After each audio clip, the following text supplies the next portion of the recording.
don't give a damn. So you better be calm.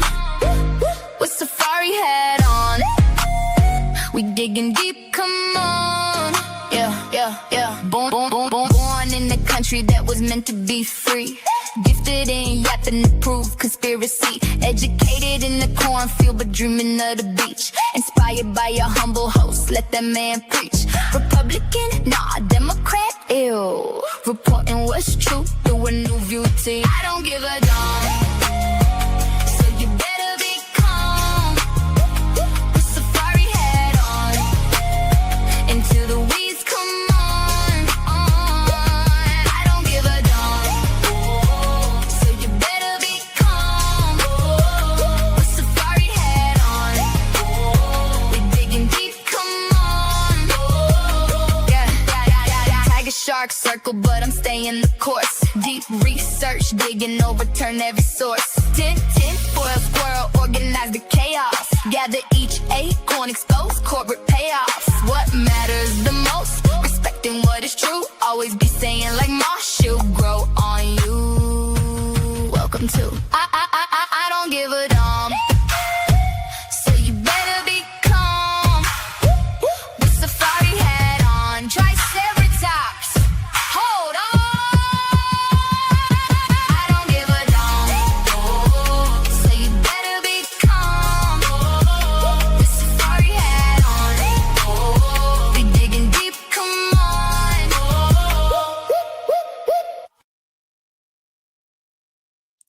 If I don't schedule the live, can I really be late? I actually have no idea how my channel has been showing live when I'm not live. So I haven't scheduled them because I don't know how to fix that. And I've been working on it. It made me feel kind of old. Thank you for coming today. I'm planning on doing a short live, mark my words, if I go over 2 hours. But there have been some things that I didn't quite know how they fit into the puzzle of this story. And I'm really blessed that I did not, as much as I would have liked to find them earlier, I'm blessed that I did not find them earlier because they make more sense now. Oh, that's funny. I am not famous. I do not want to be famous. I love going to the grocery store. I feel old saying that too. Anyways, thank you for coming.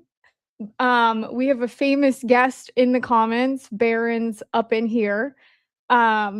And yeah, he inspired me to get behind the microphone, and Ian did too, because it's really difficult to send some of my thoughts in a super chat. And I had a lot of drafted emails that I just never hit send on. I can't even talk. Today, the main thing that I wanted to talk about, there are a few things I had ideas of, and I have a few stories that I thought were ready to publish. But when I went back and looked in my recordings as I've been traveling, some of them don't even have volume. So that's great, because I watched one of me in Mexico where I brought a picture of my lamp taped to the wall and it has no sound. So that is that's fun, but it's less cringeworthy than the very first time that I hit record in this room, and recently deleted that footage of. So I am going to talk about some items that I found about Bill Montgomery today. I do have some other things from the past 2 days of trial that, if I have enough time, I may review them, because I feel like there's a lot of misinformation going on.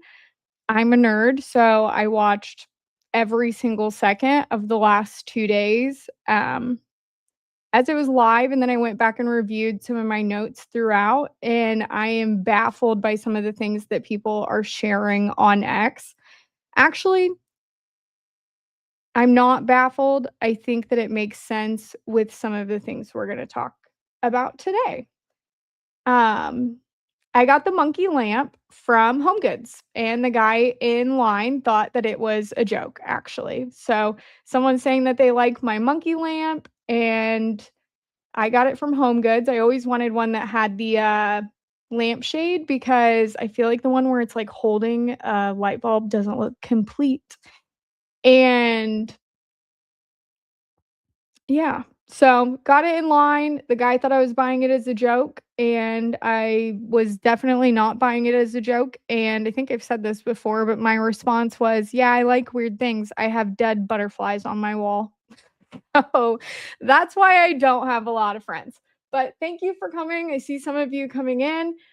Um, yeah. So, yeah, I did not get this on Google. I don't even know how to buy things on Google, but do you mean like Googling the monkey lamp or Google Shopping? I think there is Google Shopping, but I can see maybe if I can find it. And if you message me on X or something, I'm really bad. I have all my notifications turned off for the most part, and I really only have um, notifications on X even set up so that when Baron or Candace or Ian does something, I get a little separate notification for that, but I don't like my phone pinging all day.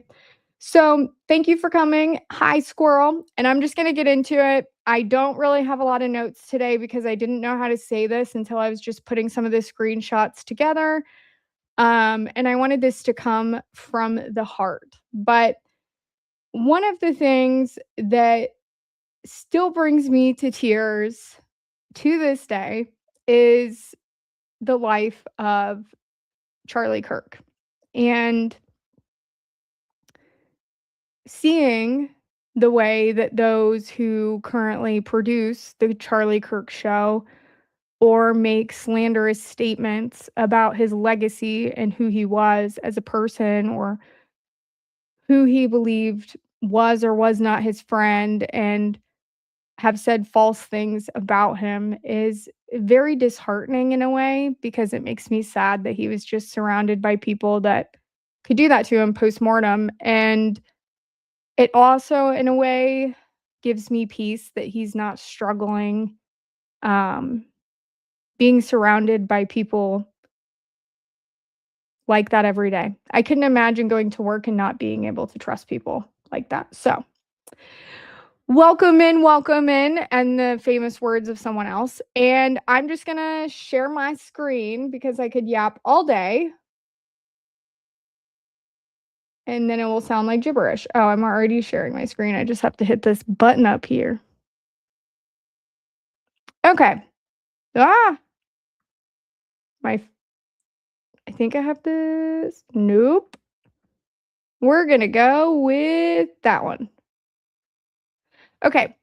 So the beginning of TPUSA, a lot of us have been told that it starts a few different ways, and it depends on who gave the interview, and it depends on who's asking the interview question. So some of the times you will hear that Charlie got into politics because of a cookie boycott at his high school. That was something that I briefly covered in my last live. I do have some of the screenshots of that today, um, that I will go over because I think that it relates to this. But I actually found that someone else was a founder of the SOS Liberty movement, and it really brought things full picture for me. So, this is a screenshot. I'm looking at a different screen. So, if you're seeing the side of my face, I'm sorry. I kind of moved some things around. But this is a screenshot of and it still should be active, SOS Liberty YouTube page. So, this is the YouTube page that was created in April of 2012. So, that is what that is. And then as we can see here, it says that the description of SOS Liberty is high schoolers fighting for fiscal responsibility so our generation can still have the American dream. It only has 30 subscribers, and it says that the account, and I zoomed in because I'm old. Not really. I feel old. Says that this user joined April 8th of 2012. And I'm just saying that again for context here. We have the very Lori France like logo up in the corner.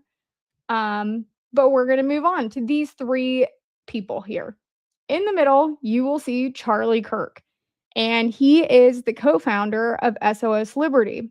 That's what's reported to us. And then on the left, we have Maria. She is an immigrant from Russia, and she seems to be in Charlie's life due to um, her high school connections and just similar interests that they have. She's still active on social media. I don't think she's involved in politics at all, and I do believe she now lives in Europe. Then we have Mikey Diamond or Mike Diamond over on the right. He's very involved in politics, and in some of his profiles on some of these old websites, he says that he's involved in politics his whole life. So he came out of the womb and he was lobbying. That's how I picture that man over there. And these three people are those that Charlie allegedly founded SOS Liberty with. That's what we're told, or the narrative in a lot of ways. And then moving on, this is what brought me to everything today.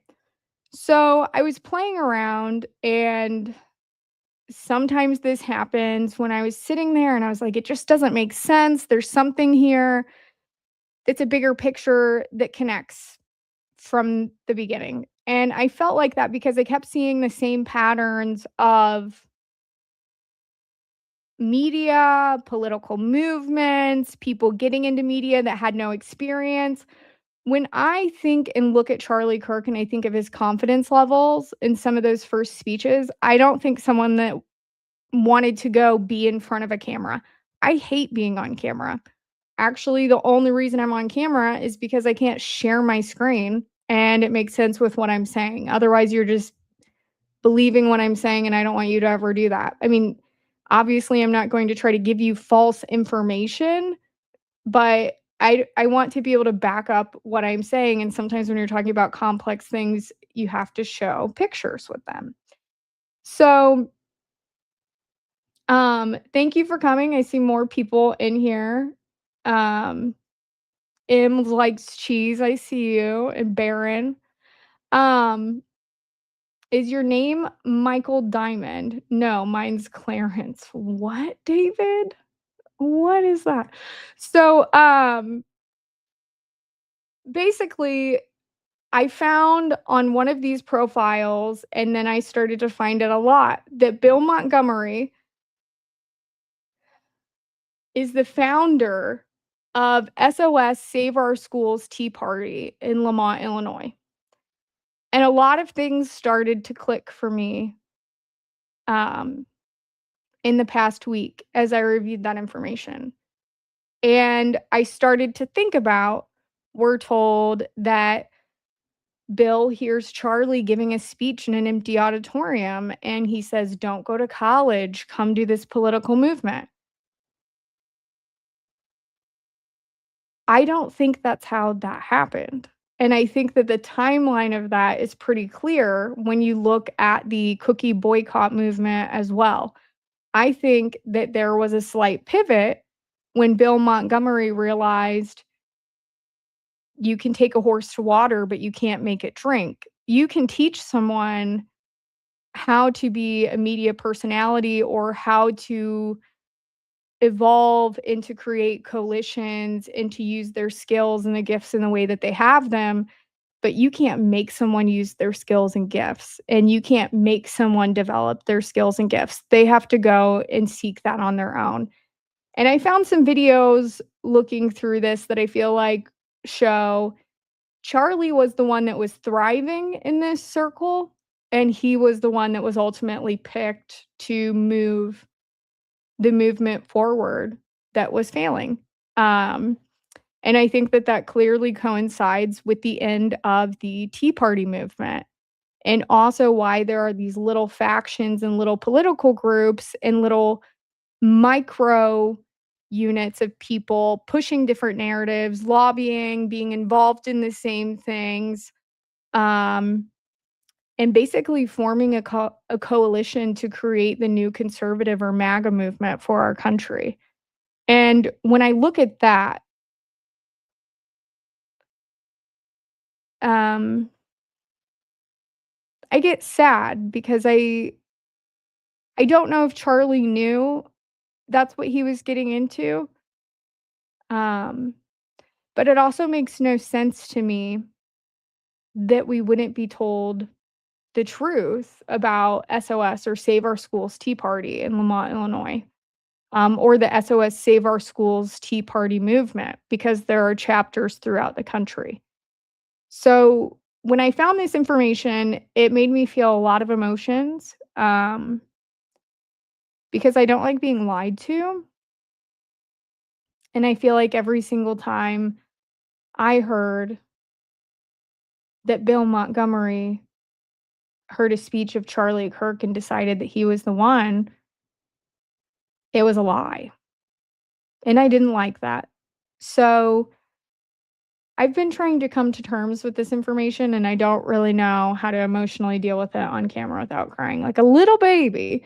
But I will go over some of the other things on here that Bill Montgomery has on his very interesting resume. He is a senior advisor for Turning Point USA. At the time, this profile is saying that he is 72 years old and he considers himself a healthy and youthful senior. It's a really nice quote to have in your bio when you're dealing with children. He has vast knowledge and experience and has helped Charlie Kirk establish TPUSA as a high credible 501c4 nonprofit in a very short time period. I like how the capitalization is correct here, but it isn't in Terrell Farnsworth witness statement.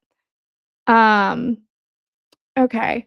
Bill's goal is to advise and oversee the operation so that Charlie can reach the youth of this country with fiscally conservative values. Bill has lived in Lemont, Illinois with his wife for over 25 years. He grew up in Peoria, Illinois, and his two favorite people from Perkin, Illinois, and Dixon, Illinois, are Senator Everett Dickerson and President Ronald Reagan. I have mixed feelings about that. Some of Bill's experience. He attended Lincoln College for 2 years, the Illinois Air National Guard for 6 years. He was active duty for 11 months during the Berlin crisis. I found that to be interesting, especially with the OSS. He was the assistant sales manager and marketing development manager at EC DeWitt & Co. in Chicago, Illinois. He was the division sales manager for Standard Pharmaceutical. He was the regional sales and marketing manager for Convacare Inc. in Northbrook, Illinois. He was the regional sales manager and lecturer of Optical Science Group Inc. in San Rafael, California. He was the marketing director of Milroy Labs Inc. in Sarasota, Florida. He was the marketing director and sales manager of LaserWorks Inc. in Bradenton, Florida. That's a really random place if you've ever been there. I'm trying to picture that being there because I only know the racetrack. The Sarasota campaign manager for re-election of President Nixon in Sarasota, Florida. The co-publisher and managing editor of Siesta Key Pelican newspaper in Sarasota, Florida. The publisher and Sandpiper News of Sarasota, Florida. Publisher in 4 review magazines serving Florida West Coast and Sarasota, Florida. If you can hear the fireworks outside, I am sorry in advance. Or if you hear my 2 girls barking because they hate fireworks. The publisher of 13 weekly newspapers in Cook and DuPage, I don't know if I'm saying that right, counties, and Montgomery Publishing Co. in Lemont, Illinois. He's the owner of the Strand Cafe, a nationally famous Cajun food and entertainment place in Lemont, Illinois. That place is so weird. And as a prior restaurant manager, I'm just going to tell you that place had to be a front of some sort because there is no way, shape, and form that you would have that food menu with that guest count and that you would be known as a schizophrenic restaurant as a menu. Like it doesn't add up, especially if the food is perishable.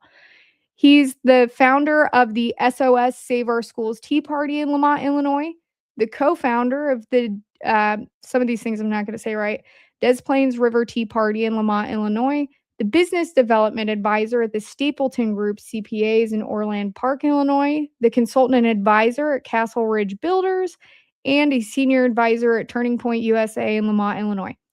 So we got this guy up in here having all of this experience in different ways with a lot of marketing, a lot of newspapers, a lot of business and sales. And I feel like the newspaper element of Bill or William Montgomery is kind of covered up in a lot of ways. I am planning on doing more of a deep dive into him, and I do have some of his articles that are quite interesting with the way that he talks about himself in a certain point of view. And I do think we are our own best PR. I don't think you should say negative things about yourself, but I do believe that you should be humble as a person. But do I think that you should be closed-minded and not able to agree to disagree or to think that your belief in everything is the best ever? I think that's a really toxic thought, and that's how you kind of stop learning and stop growing as a person. So when I hear you in a political way say that you are always right, well, you kind of sound like a tiny country in the Middle East. And I don't mean to be disrespectful when I say that, but the only two world leaders right now that think that they are completely right, I guess three, and are always wrong are the United States of America, the Ukraine, and Israel. And I think that that shows with how happy their citizens are right now. So it's really interesting to me looking at all of this history with William Montgomery, Bill Montgomery, as he's also called, and then looking at some of the other points and relationships that we see going on here. So we know about Hyde Park Marketing Group with Camp Franceville in Ohio, which is Erica Kirk's father. We know about a few other marketing ties that really dive into this network. And then when we're talking about news and different things like that, we have to think about and remember a lot of the people that came into Charlie's life at the same time all had these random media ties. And I do feel like that is a big part of this story as well. We have Cabot Phillips, who goes to Liberty University, is dating Erica Franceville at the time, now Erica Kirk, and immediately moves to Washington, D.C. after having two internships where he's on the news. And he is working for campus reform in a high, at least a high, it sounds like it's a high role at the time, basically being a Charlie Kirk for another entity.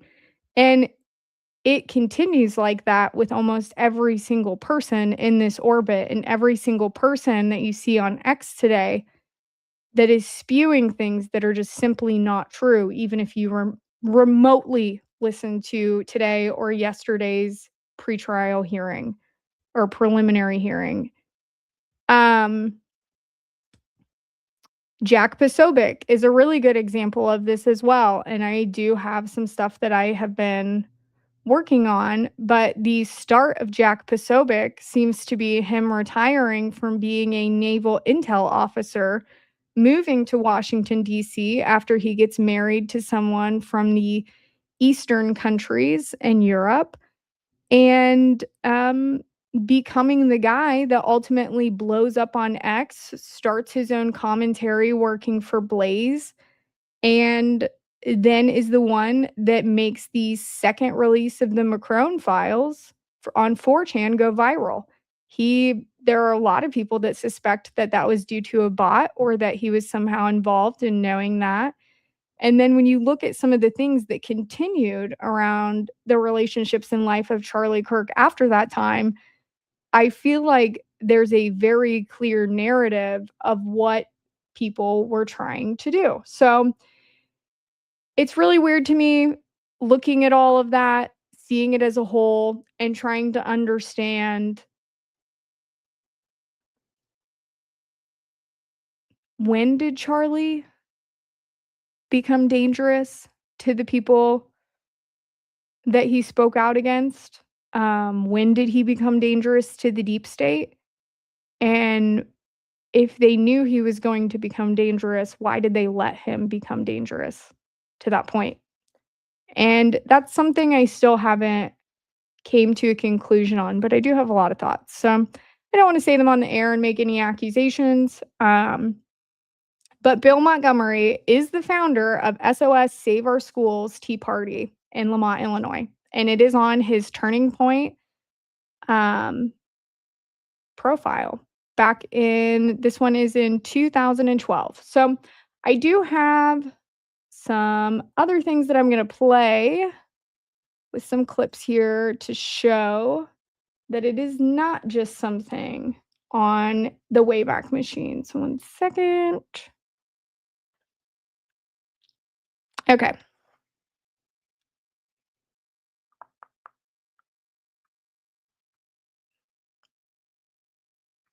I have to share a different screen. Share screen.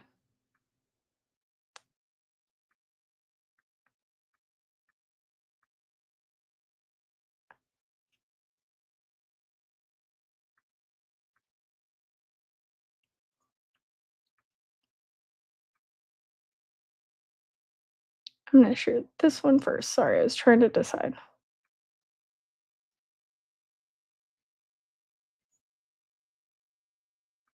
SOS, what does that mean? It is the international cry for help. Our generation is drowning in an ocean of debt. When you graduate from high school, you'll get that diploma. It'll be a great day. But that's an invoice for over $600,000. You owe each one of you $600,000 to the federal government. Washington is spending your future away, spending my future away, spending our children's future away. But you know what? We can still turn this around. We can bring this ship back up. We're drowning in an ocean of debt. This is our mayday right now. SOS Liberty, again, is all high school kids, and we need kids like you. We need kids that are dedicated to fiscal responsibility, limited government, and getting spending back under control. Now out there, they keep on saying, we are the 99%. I'm sure you've all heard that, right? Heard that several times. We like to believe in the words, we the people.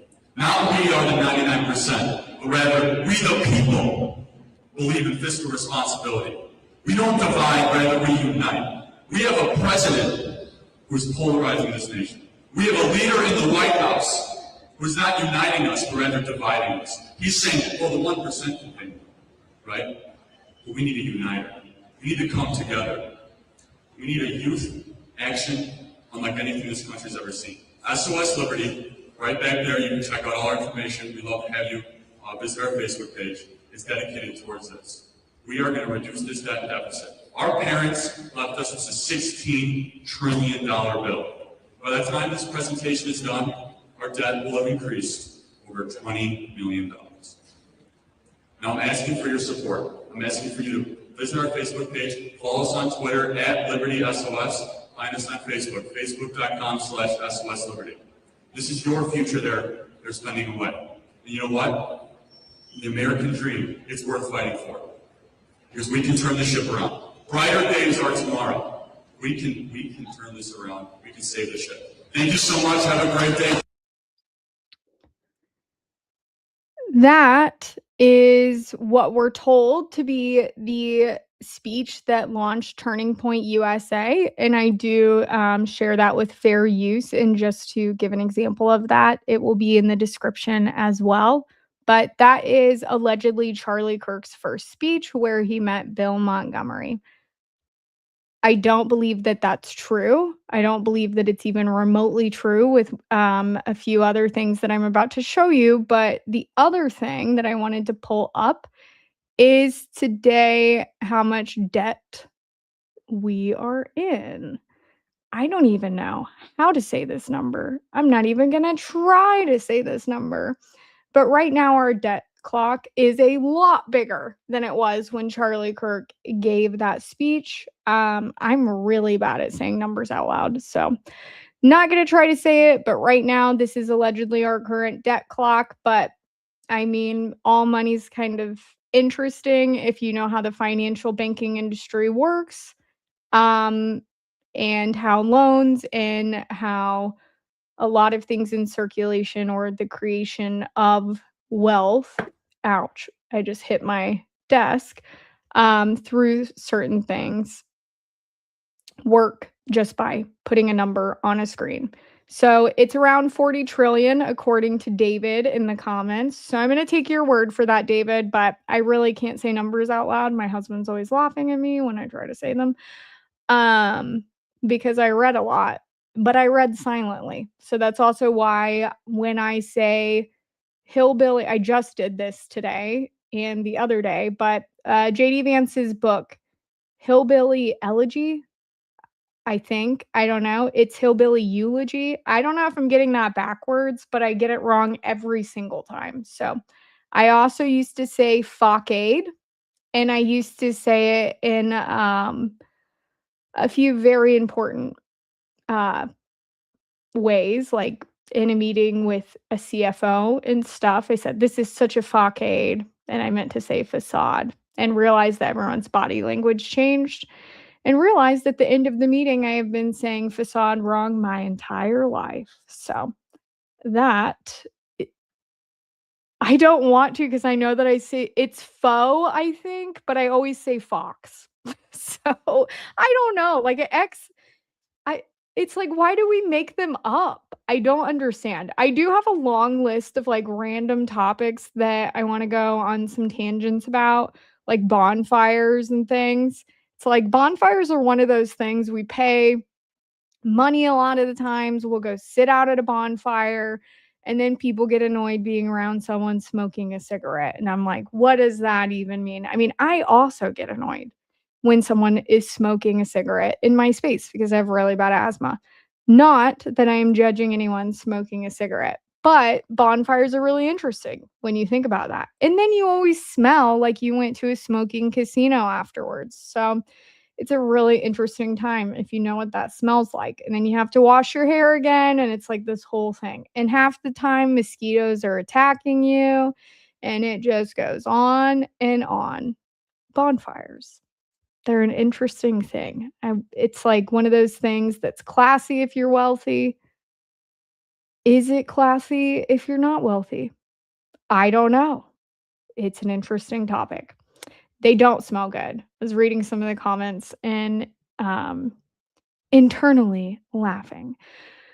So, I like the smell of burning wood, is what David is saying in the comments. I actually grew up with a wood stove, so I kind of agree with you on that, but I do really hate the, like, is it sooty, like, kind of, or dust, like the wood stove dust?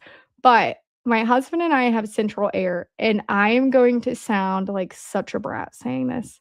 I hate central air, and I will never understand why in this country we pay for heat in the winter and cold air in the summer. I love going to Hawaii. I love going to tropical places where there's a breeze and a lot of people don't have central air. They just open the blind things and the air comes through. I also love being hot. I'm wearing a sweatshirt in my house right now and I have a blanket on. I don't like to be cold. I don't want to pay to be cold. I don't even know how to pay the electric bill. But I'm just saying, like, if I did have to pay it, I would probably just get rid of the central air. So thank you, husband, for that. So the next few videos are a little bit interesting. Marsh is saying we don't value passive ventilation in the US. I do also have a lot of thoughts about how much, I'm going to say this last thing and I'm getting right back on the topic, but I do really hate that, hate's a strong word. I strongly dislike that we are surrounded by man-made products inside our home all day long, for the most part. A lot of us sit and work behind a computer screen, and don't get me wrong, I like to research and I love to be informed. a lot of people don't spend time in nature. A lot of people don't spend time in God's creation. A lot of people don't put their hands in the dirt. A lot of people don't even know what birds sound like. I don't know, probably the last time I've seen one of my little cousins when we're outside, like, be curious about random things, like, why do the birds put their nests in that tree and not this tree, and all of those things. And I think that humanity is a very beautiful and simple thing that we complicate with what we think humanity is, when the truth is we're not supposed to really know. Um, and it's just kind of weird. Like, I hate walking on fake wood in my house. I hate touching fake plastic products all the time, that are just man-made. I feel so much better when my feet are in the grass, and I'm allergic to grass, but, like, when my feet are in the dirt, when I'm laying outside, when I'm even sitting in my sunroom downstairs with, like, all of my windows open and I'm hearing the birds chirp, even though I still have not found my freaking binoculars. Um, I'm on, like, what is it, month 7th? The 7th month of the year, and I have not found my binoculars. And I think I might have left them in Costa Rica last year. So I'm pretty sad about it because I only used them once and we didn't even go bird watching. And we have a lot of cool birds this year. But okay, I got way off the subject and we're going to get back on these last few videos. I'm going to show a few screenshots and I just wanted to give a brief synopsis of the fact that Bill Montgomery was very involved in SOS Liberty. Okay, sharing my screen again. Marsh is saying allergic to grass. Don't look behind you. This is fake grass. This is that. What did Ember say? Fox. This is the fox grass. I obviously did not measure and thought that I could move my camera a certain way. Plot twist, I can't. So I'm gonna make a moss wall like I wanted anyways. Fake moss wall. And I'm gonna move that for the prison toilet I plan on having soon. So, if you didn't know, I have had this dream to have a prison toilet for a while that I put a cushion on and talk crap about things like bonfires on it once a week. So, that's the plan, and the jungle will probably be behind it. I was gonna make it a more funny name, but it's not appropriate, and I don't want to promote vulgar language, that may offend people, even though I can have a potty mouth. My title doesn't need to have a potty mouth, or if younger people are watching. I'm getting distracted because I'm not used to having all the screens the last few times. Oh my gosh, Ember just commented poop shoot. And I love that because I had like these 3 other names and I used to get grounded for saying poop all the time as a child. So, kind of grounded. My mom would be like, "You're gonna get grounded if you say poop all the time," because I knew it would annoy her, and I would just say, like, poop in a lot of random sentences when I was, like, 15. But, poop shoot. Shoot the poop. Okay. Sorry, I didn't even cuss. What are you talking about? How'd you even put that up there? Okay. So, share my screen. Okay, where's the other one? Okay. And I am sharing these with fair use. Lakin, I promise I am not trying to cuss. I don't know why he said that. I don't really cuss. I used to cuss a lot. I tried to remove it from my language. Um, this video, I need to show the date first. This video is dated August 15th, 2011. It is from Champion News Online. You are going to recognize one of the individuals in here because we just spoke about him. And his name might shine bright.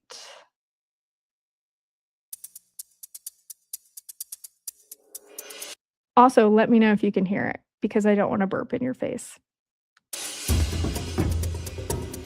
This is a Champion News special report.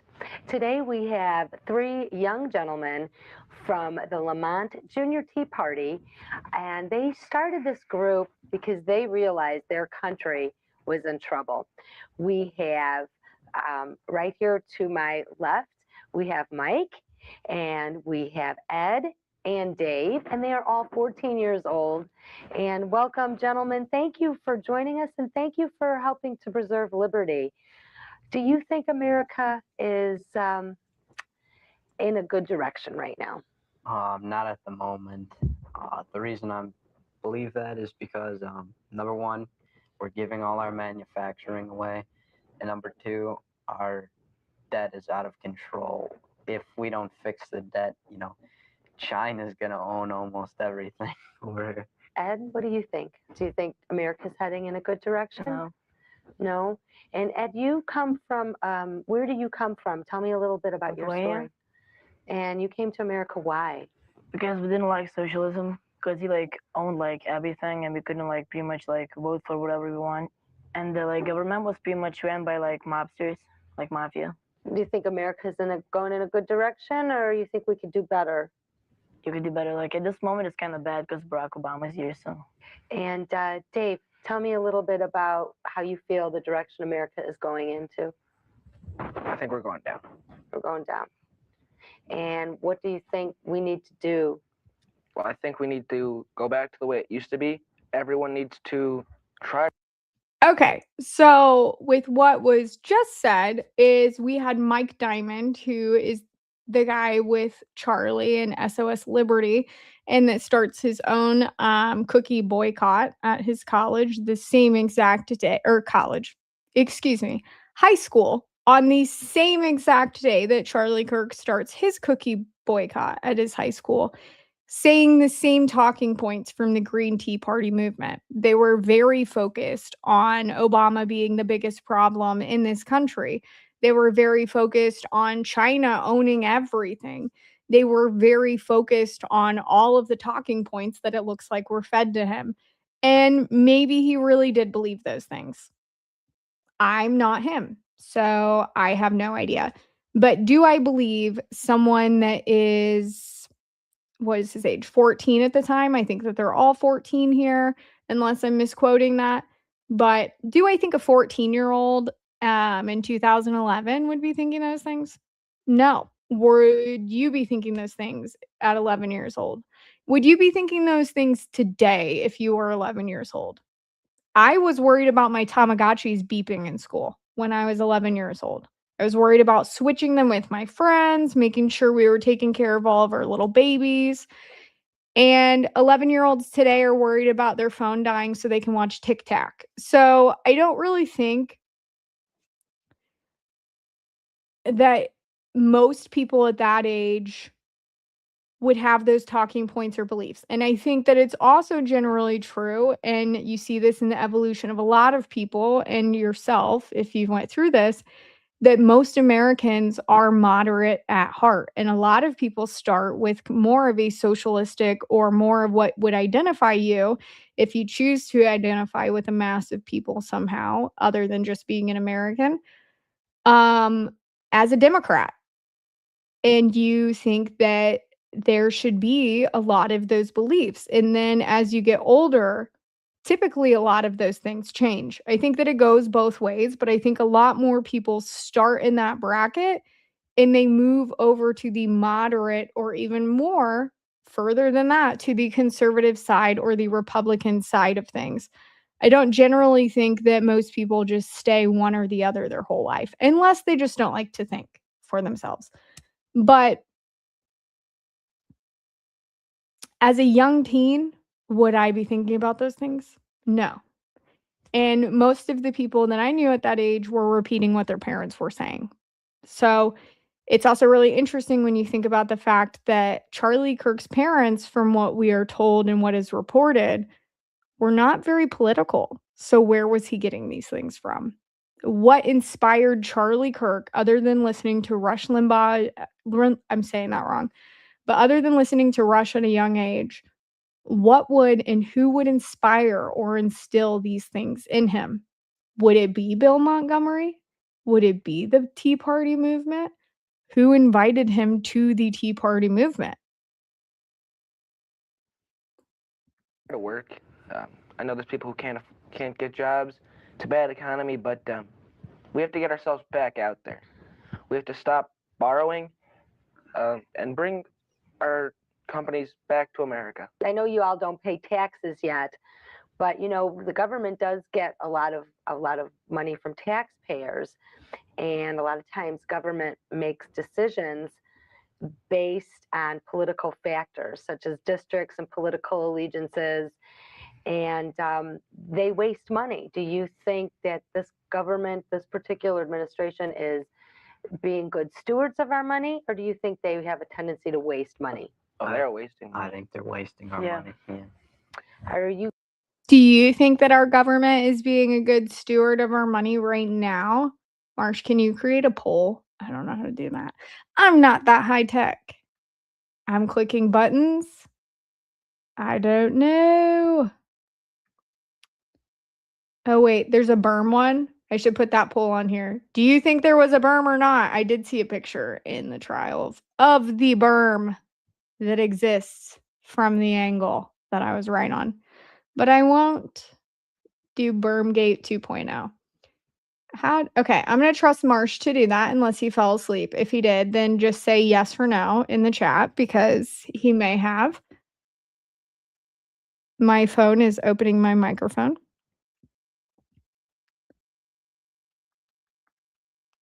I think he's still in there. I don't know. Okay. Ember's saying, do you think this could have been part of an audition where they were trying to pick the youthful face of their Tea Party movement? I think that it is quite possible that that is what was going on. And I'm about to, after this clip, I have another one with a familiar face that makes me think that as well. And there's almost a third one too. I also think it's very weird that almost all of these people have a direct military or foreign country tie. Do I think it's wrong to come here from a foreign country? No, I think that's a beautiful thing, and that's what the American dream is.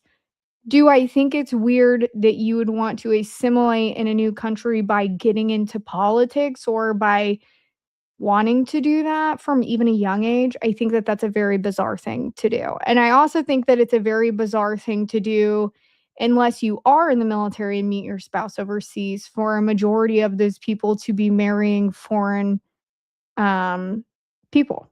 It's just not. How many people do you know marry someone from a different country that have citizenship of a different country? Not dual citizenship, not anything like that. How many people do you know that married someone from a foreign country in your day-to-day life? I know a few, I don't know a lot.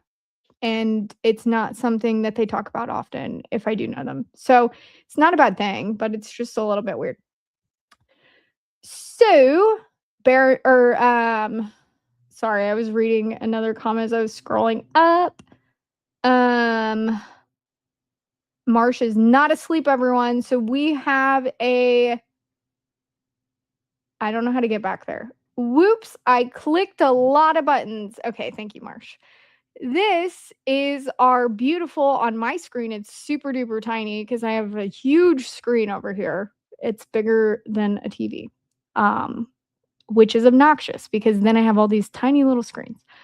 I'm going to have to make it super, okay, there we go. Now I can see what's going on mine. Is the US spending our money wisely? So I believe how this works is you can put a 1 in the chat if you don't believe that the US is spending our money wisely. So if you think that they're being irresponsible with your money, whether you're a taxpayer or not, you put a 1 in the chat. If you think that the United States and our government is spending our money wisely, you can put a 2 in the chat. And we'll just keep that open for a while. And I don't even think that this is a Republican or Democrat issue. I think that it's just a general issue. I think that you have to practice what you preach. And if we can't afford things, having tons of fireworks shows, local, statewide, we don't need that many. We don't, I mean, it's like, we're trying to sleep. I don't have a G-Wagon. Would I like a G-Wagon? Yes. I don't have one. I actually don't think I would like a G-Wagon because I think you have to like I know you have to slam the doors, and I would feel like I'm going to break it each time. So my friend's mom has one. So, but I would run over a lot of curbs in the Starbucks in my G-Wagon, and my husband would probably get annoyed each time. So I will just run over the curb in his truck. Just kidding. Kind of. I see this in the comments and I agree with this. So Anastasia, if I'm saying that right, is saying 100%. I'm not a Republican nor a Democrat. I am an American, baby. I agree with that. And I think that that is the American dream. I mean, that's what we all are. So I agree with that. I'm being asked, what is a G-Wagon? Well, let me tell you, it is a very insanely expensive car. SUV. I never get the model right, so you're probably going to laugh. It's the one thing because they have like the 550, but they only count if you have an AMG, apparently, allegedly. That's the word on the street. Yeah, G-Wagon's a Mercedes. It's a G-Class. They do it so weird, so it's actually kind of, yeah, it's a G55. 1 second. Oop. Stop screen. Share screen. I actually want to get, I see a few other people in the comments. I want to get an older Land Rover. And I want a Land Rover 110. This is what a G-Wagon is, and they start at $153,000. If you're a business owner, they do count as a write-off if you need a tax write-off. And airplanes do as well. So I think airplanes are still 100% of a business write-off every single year. And then you can donate them to places like Turning Point USA and get a new one. You can also donate your vehicle. I do like their green though, guys. The white, look at the white. I could get it dirty every day. Just kidding. I'm only driving to the Starbucks or the grocery store. I hate driving myself, so not worth it. But actually, this is what I would like. I don't know how I got on this car thing, so 1 second. Land Rover 110. It's the safari car, and I didn't want it just because of the hat. Promise. But I want a restored one.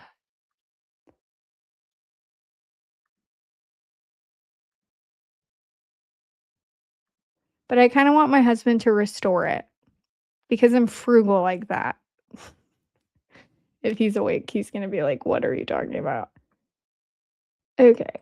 My screen is not being shared. That's awkward. There are no people that voted for the government, spending our money wisely. So this is what a Land Rover Defender or a Defender 110 is. And I have wanted one for a long time, but your girl has got to have heated seats if I'm going to live in Indiana. And I go back and forth on if I want CarPlay or not. Probably not. But it is really nice if I'm driving out of town because I'm not used to driving out of town. But I have wanted to get into map and atlas reading. If my dad's listening to this, he's going to laugh. And my husband told me that I was just getting into things to annoy my father. Not true, Dad. I just want to read an atlas better than you. So this is a Defender 110 and I need one to go get I tried to click on what you guys see to show you the other ones. It wasn't working. The new ones, ugly. Well, I guess everything's beautiful in their own way. But look at this bad boy. I could pull up and get my goods at the farmer's market and then run over so many curbs. I mean, seriously. Somebody has got to break in the curbs, and it's going to be me. So that's the dream.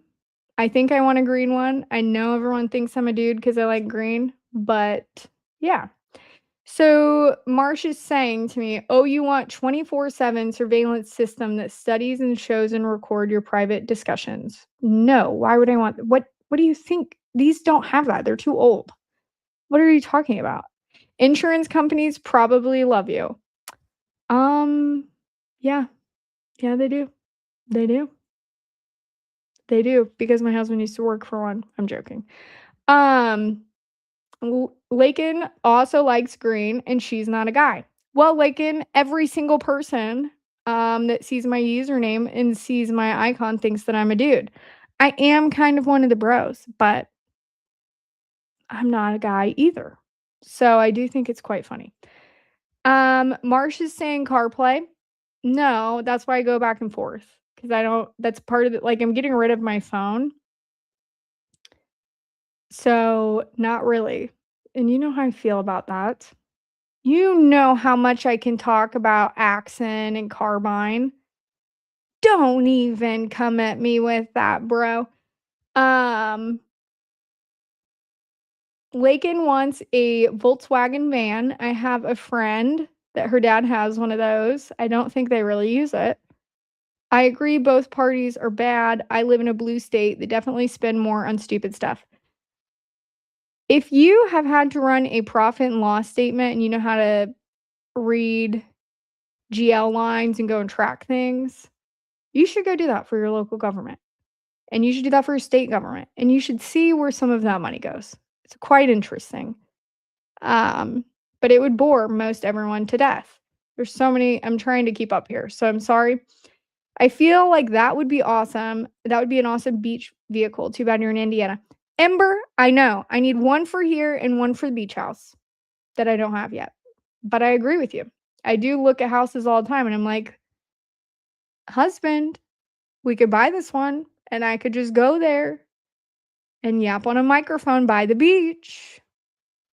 But you know, life. So yeah, I'm gonna keep going with these videos. I got way off topic on the car over here to the right. The beautiful SUV. But thank you for coming if you're here. I do feel a lot better. I see Missy Alaskan Princess is saying that she hopes I feel better. I feel a ton better. Today was the last day of my antibiotics. I've been on a few of them and I had a pretty bad kidney infection and stuff going on. It was quite horrible and I did feel kind of like death, especially when it was super hot. So yeah, I am back from the trenches, but I had a lot of time to kind of review and really contemplate a lot of things. And honestly, to mope, I feel like I really needed to mope and to just mourn a little bit more the life of Charlie Kirk. I listened to before the 4th of July, I listened to the Tucker Carlson Charlie Kirk interview from July of 2025. And man, I think that was actually before Charlie told Tucker to go max at the Student Action Summit, I believe was the event last year. And the things Charlie said, I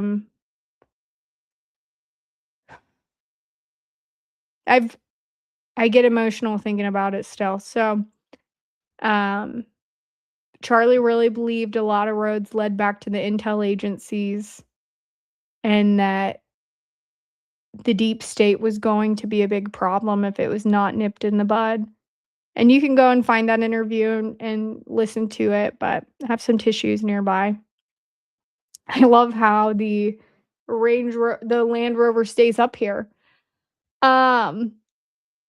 So I do agree. I'm going to read this last one, then I'm going to show these videos because it's getting kind of late. But Andrea, I think it's Andrea, is saying, look back at old presidential debates. You'll hear the same issues over and over. Dems or Republicans never solve any issues they promise to solve. Would be a great video to isolate each issue.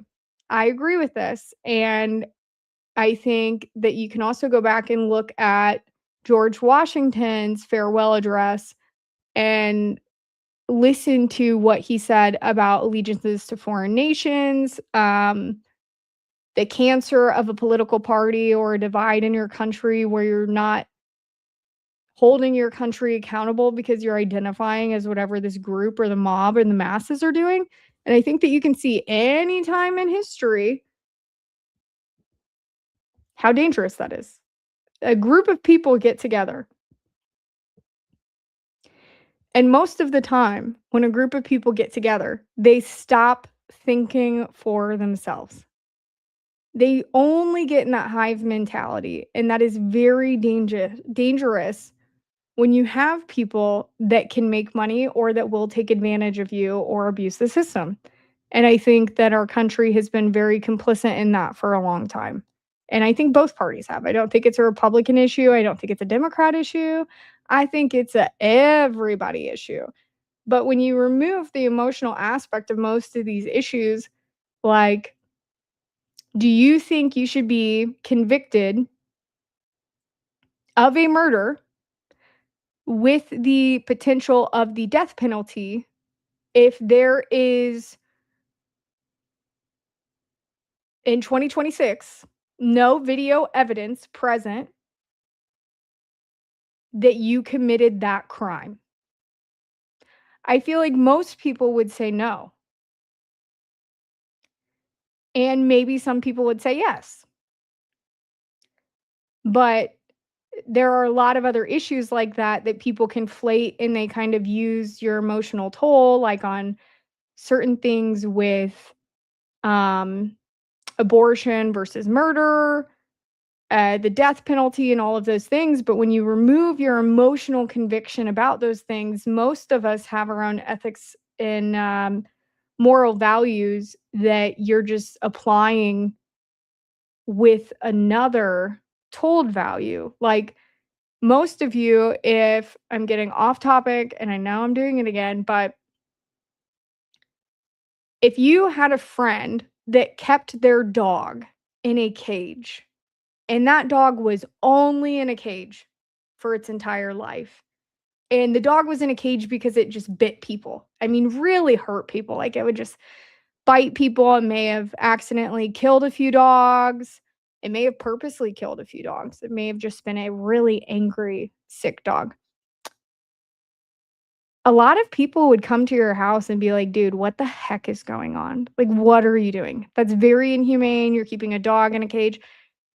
When you say that about a human, uproar.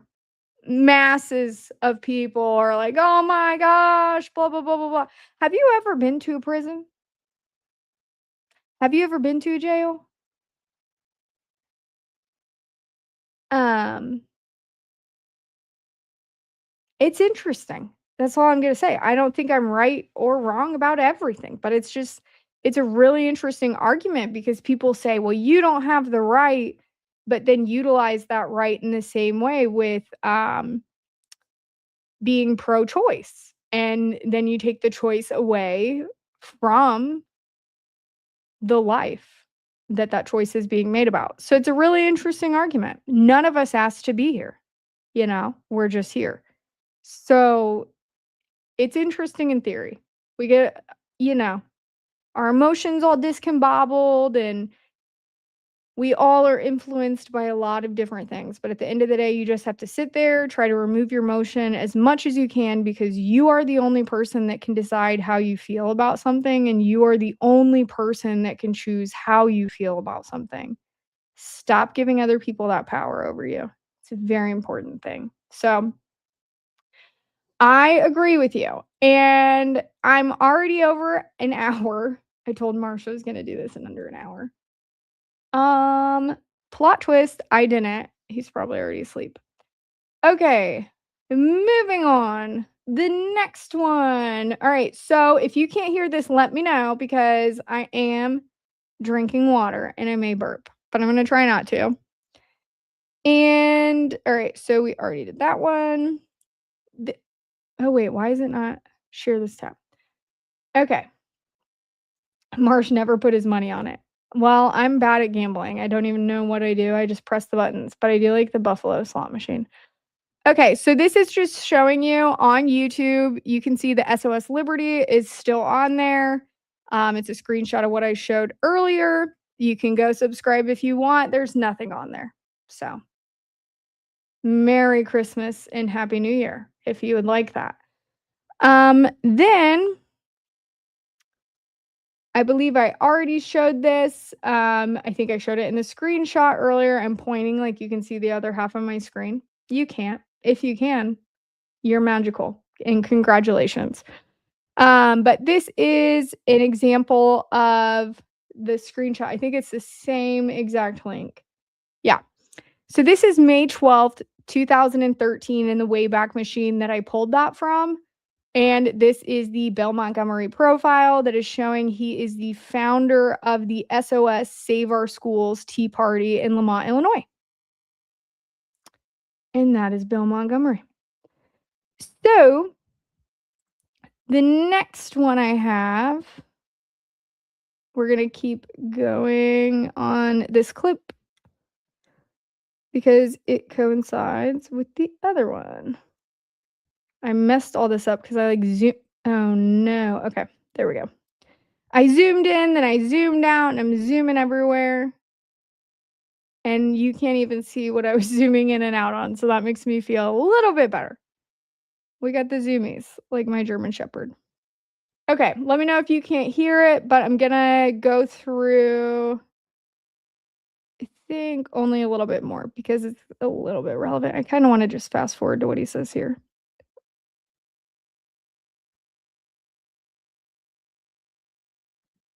Barack Obama shows strong leadership be sustainable? No. A penny saved is a penny earned. Now, do you think our debt is going to be sustainable? No. What do you think, Ed? Not really. Like, yeah. Now, we recently had a vote on the debt increase. Did Barack Obama show strong leadership in that debate? Well, he has his way of, pushing people around, but this new debt deal is not good. I think it raises the debt ceiling and it's the last thing we need, because if we keep on. Again, reminder, Michael is 14 saying these things. He's talking about raising the debt ceiling. Do you think he knew what the Dow Jones was back then? Do you think he knew that it would be 50,000 when Pam Bondi testified? I don't know. I have questions. Maybe he was a time traveler. Borrowing money from countries such as China, they'll eventually want it back. They'll say, that was the second time, even though we skipped through, that he mentioned China. Do you know which group of people that seem to be getting a script continuously talk about China? I think I know who does, but I don't know. Hey, what do you have? Excuse me. They'll say, what do you have for collateral? If that's whatever. And then we'll say, we got nothing. Then they'll say, hey, if you don't pay us back, how about we get Hawaii or Alaska, because those have valuable resources in it, and that's what we have for collateral right now. If you've been to Hawaii, you know that there is not a lot of valuable resources other than military-wise. So, yeah, that part's not true. Alaska, yeah. And if we don't pay them back, that's eventually going to lead to a worst-case scenario. So we're giving our country away. We're giving your future away and your children's future away, which I hope you all don't have for a very long time, by the way. Now, you guys have started this group. What is the objective of your group? Our objective is to educate the young kids, like our age, the teenagers, and some older kids as well, on what's really going on, because the news isn't getting the word out. I mean, even though Fox News is fair and balanced, there's still a few subjects they won't touch because they're actually owned 20% by, well, I don't know the organization, but I think it's something in Saudi Arabia, and they don't report. Was that Saudi Arabia brought up again? What are the odds? On a few things. So, I mean, talk radio is the best. Talk radio and the internet are the best way to get the news out. Someone call up Andrew Colvett in ATK Media and let him know that Mikey Diamond, back in when he was 14 years old, in whatever year this is, I think 2011, that he said the internet is the best way to get the media. Because Andrew Colvett says it is where you go to hear what the cult has to say. Even though he tweeted today that he fixed a post for Candace calling her retarded. So that's really interesting from someone as low IQ as him. But moving on, and the other thought I had listening to this, when Mikey spoke, he talked about educating the youth. And he talked about educating the youth, and basically the same thing as the Turning Point mission statement at its founding. So keeping that in mind, and keeping in mind SOS Liberty saying that I'll share this now, that their description here is high schoolers fighting for fiscal responsibility so our generation can still have the American dream. And then going from him saying that to the original founding of Turning Point USA to now what the most recent tax filing paperwork says is a different mission statement. It's updated. It's new. It's evolved. And it's really interesting with what's changed. And that is something I can post it on X after. I have so many things I need to post. I'm trying to not post too much, to not be behind a screen, because I hear there's this mind virus going around. It's called like Candace derangement syndrome. And this guy on the internet, what is his name? I think it's like Charles something. He was on Auto Admit. He has it real bad. And then there's this guy that runs ATK Media, allegedly runs. I don't really know because I don't think he knows how to PR anything. But his personal record is definitely making himself look like a fool. So maybe the personal record department, but they got that CDS and I don't want to get it. So I'm trying to avoid being behind a screen too much. And I have them muted most of the time. So if someone is saying something or just being crazy, I just mute you on X. I'm like, mute, mute, mute, mute, mute. But there has been a time when I've accidentally read something wrong. And then I'm like, wow, I would have muted myself. So Mikey Diamond is giving us the layout of what Charlie says that he had the idea with SOS Liberty. And I'm looking at this picture of Mikey, and you guys are looking at SOS Liberty. So I just pulled a Baron. Okay. And our group basically educates the kids on what's really going on. And that leads the kids to challenge the teachers. I mean, you got to be respectful in class, but if you're hearing something that's wrong, you got to raise your hand and stand up. And that's basically what our group's teaching, because you got to educate them so they can actually defend themselves if they decide to take a stand at that point. So it sounds like educating and empowering them. I know that he's only 14, but that was not a very convicted statement. Like that was something that I feel like was a talking point that was fed to him. To be able to be a counter voice to some of this liberalism is what I'm hearing. Mm-hmm. How do you guys plan on doing that? How have you been doing that up till now? So far, basically, we're just using our Facebook page, and we're doing that because almost I already checked. That email's not registered to anyone, if anyone's going to do that. And you should not contact anyone personally. Give people space. Mikey Diamond works for Shure Microphones as an engineer technician. So don't contact him.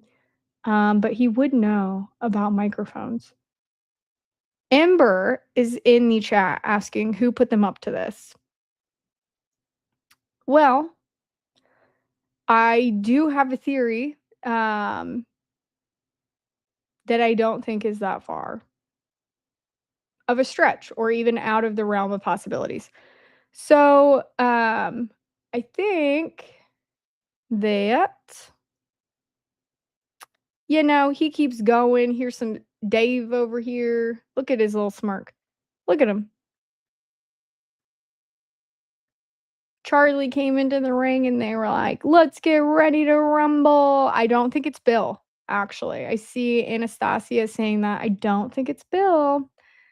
How do I get to where to go? Okay. Hold, please.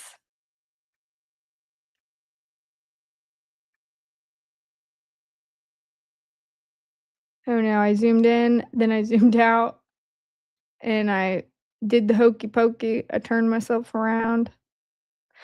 1 second as you stare at the side, front, wherever I'm looking of my face. Playlist. Okay. All right. It's 2011. So the one that we are on. Wait, how do I? Let's go spend, $200 at a grocery Okay. store. Do they shop in? So this video is posted on August 15th, 2011, and it is posted to the channel Champion News Online or championonnews.net. Champion News Online is the username. I'm reading both at the same time. I can read so good, I can't read it all. So championonnews.net is what's on here. A lot of interesting videos, and I will dive into that later, but it does say that it is the source, your source of Illinois news and commentary on education, pensions, and politics. The website, and we can get into this later, the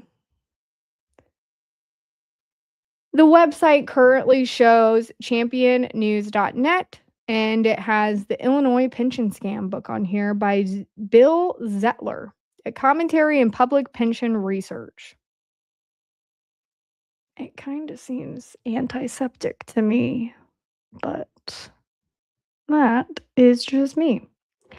And it does say on here, Champion News LLC, designed by Oda Strategies. Why you gotta log in? What would you log? Why do all of these have this like login thing? What am I logging in for? I'm on a website, bro. I'm just a browser. All right.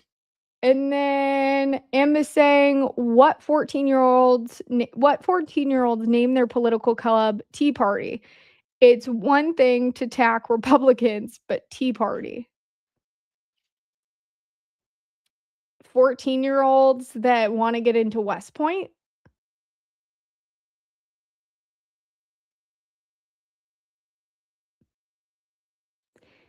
Is kind of what I picture, but doesn't mean that that is correct. So there are two more things that I think are very important, and then other things that people are aware of for the most part, making sure I'm getting this right. So that's April. Okay. I'm trying to turn off my. This is one of the videos that made me stop in my tracks. Wait. No. I messed up. Hold, please. Duplicate.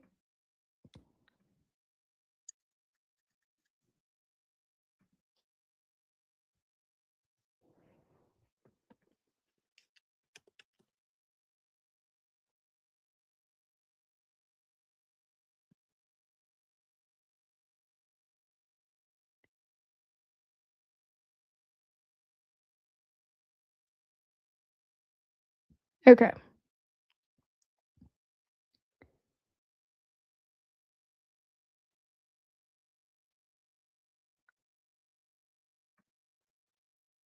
So that's from 2013.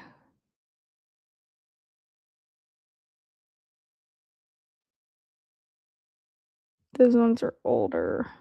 Okay. I was making sure I had this in order correctly because earlier I made these playlists and then I like did them 3 times and it got all discombobulated. I'm not gonna lie to you. Because I totally pivoted from what I was originally going to talk about. And I wanted to make sure that I was showing this to you in the right order. Because if I show it to you out of order, it doesn't make I lost my favorite video. No, I didn't. No! I'm gonna be so sad if I did that. 1 second. You guys are just gonna look at my face for a second. Marsh, can you put the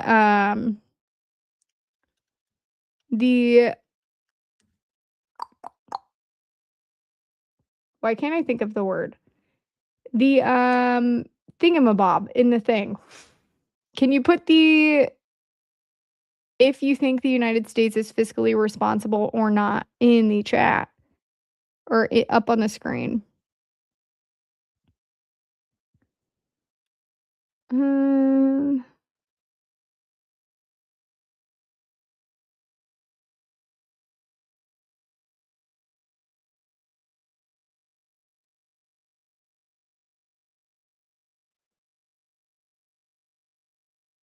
Here it is. Okay. So this was posted October 7th, 2025.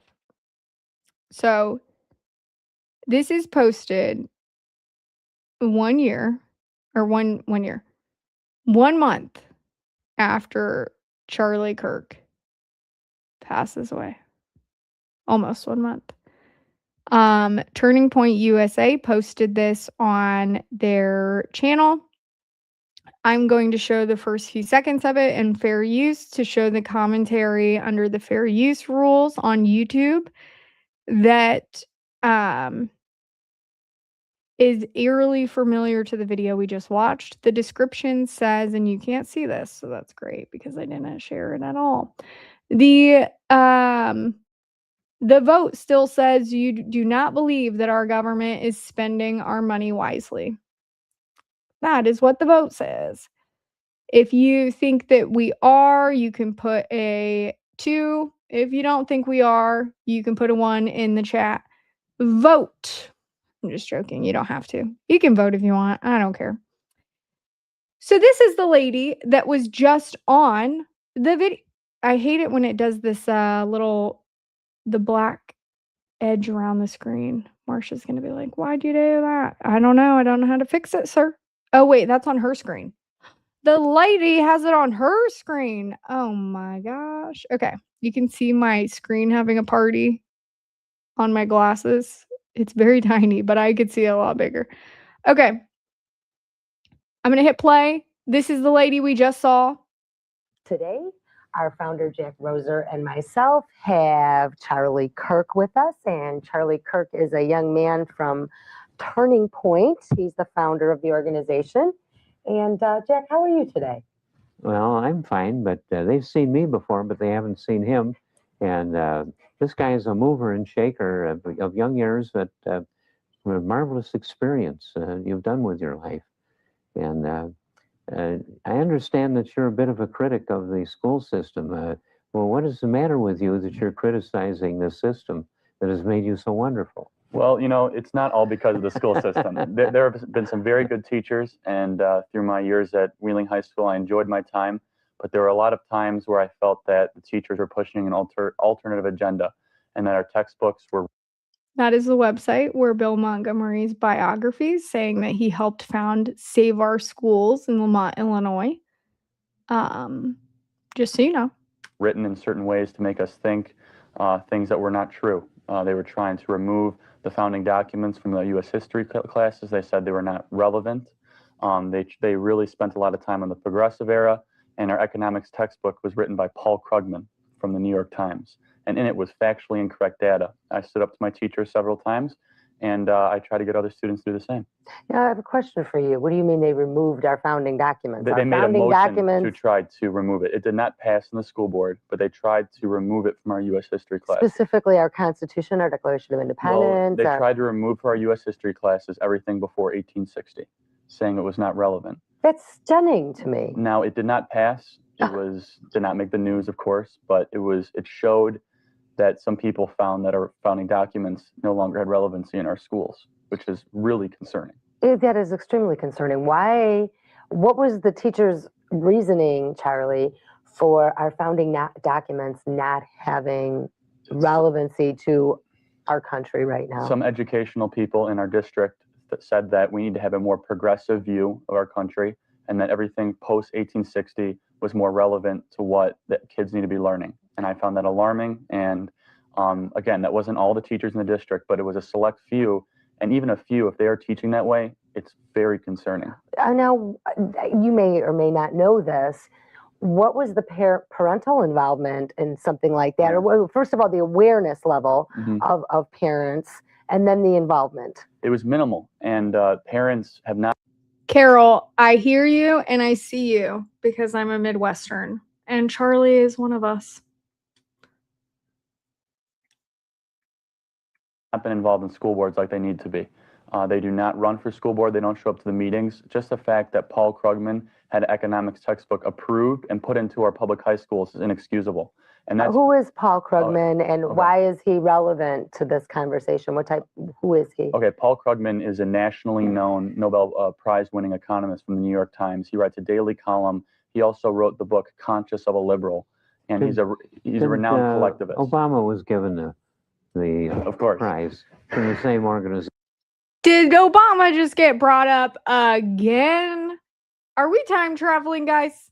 Right. The right judgment wasn't so good there either. And the school board decided to put Paul Krugman's textbook into the public school system, where, in quote, it said, the Reagan tax cuts did not accelerate economic growth. Really? In our public schools. I wrote a piece for Breitbart.com exposing this lie in our public education school system, and it encourages the progressive train of thought into our students. And it's unfortunate because if a young person wants to get into economics, they're probably going to look at Paul Krugman as a credible figure, but he's not economically viable. His statistics do not add up, and he writes for a very partisan news source, the New York Times. He should not be in our public school system, and we need more students to stand up. He's a propagandist. Very similar to it. He said that 9/11 was a stimulus and created jobs. He thinks that a broken window creates jobs. This is not. This is an economic. No, but it did help cover up the Enron scandal. Myth called the broken window fallacy, and it's what is being taught in our schools and unfortunately being pushed onto fellow students. Well, I do know that some of the textbooks, I have a 15-year-old son, and I've got a lot of friends whose kids go to even some private schools. Do you think her 15-year-old son talks about politics like this, even though she's on a political talk show? She talks to the 14-year-olds about politics and education and all of the things. I do agree. I'm going to show some of these and keep going for a few seconds to get to the part where he talks about Turning Point. Anastasia is saying Operation Mockingbird. I feel like it may be chirping. Or Operation West Point. Pretend like I didn't get in. M likes cheese. This feels very C-SPAN. I know. It's interesting. David says, "Wait, this isn't the news. This is some form of a propaganda machine. Who produces this website? I think it's this dude over here on the right. I don't know."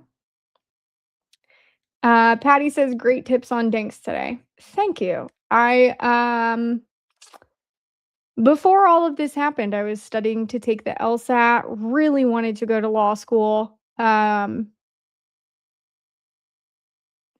This whole situation changed my life in ways that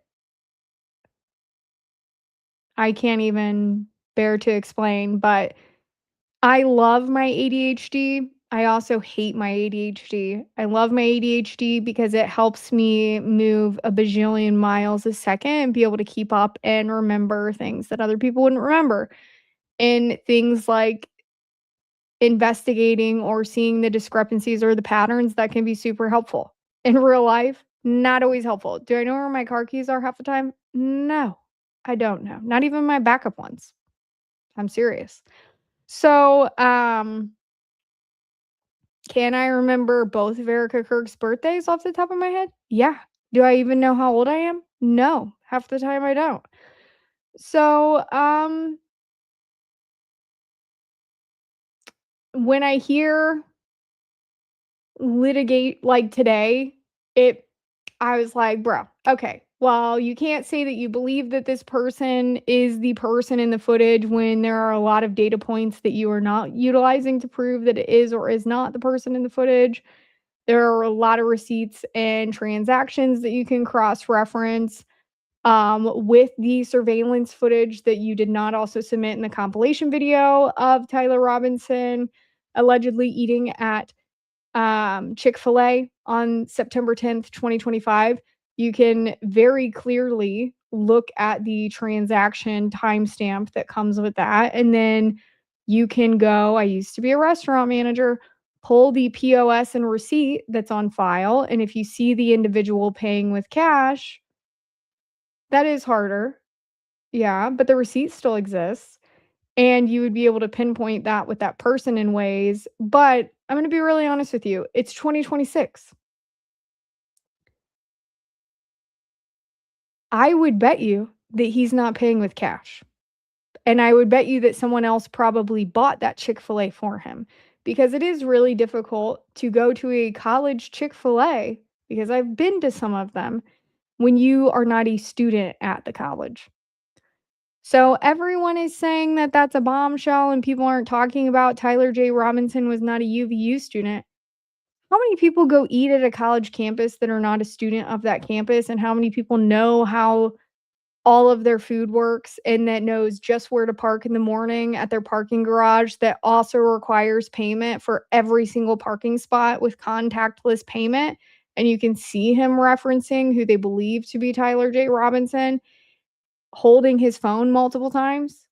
No, let me at him. Let me at him. I would hate that. But I'm just saying, in ways, I would love it. And I would legally blonde be like, listen, you don't do that when you get a perm. I'm just saying. But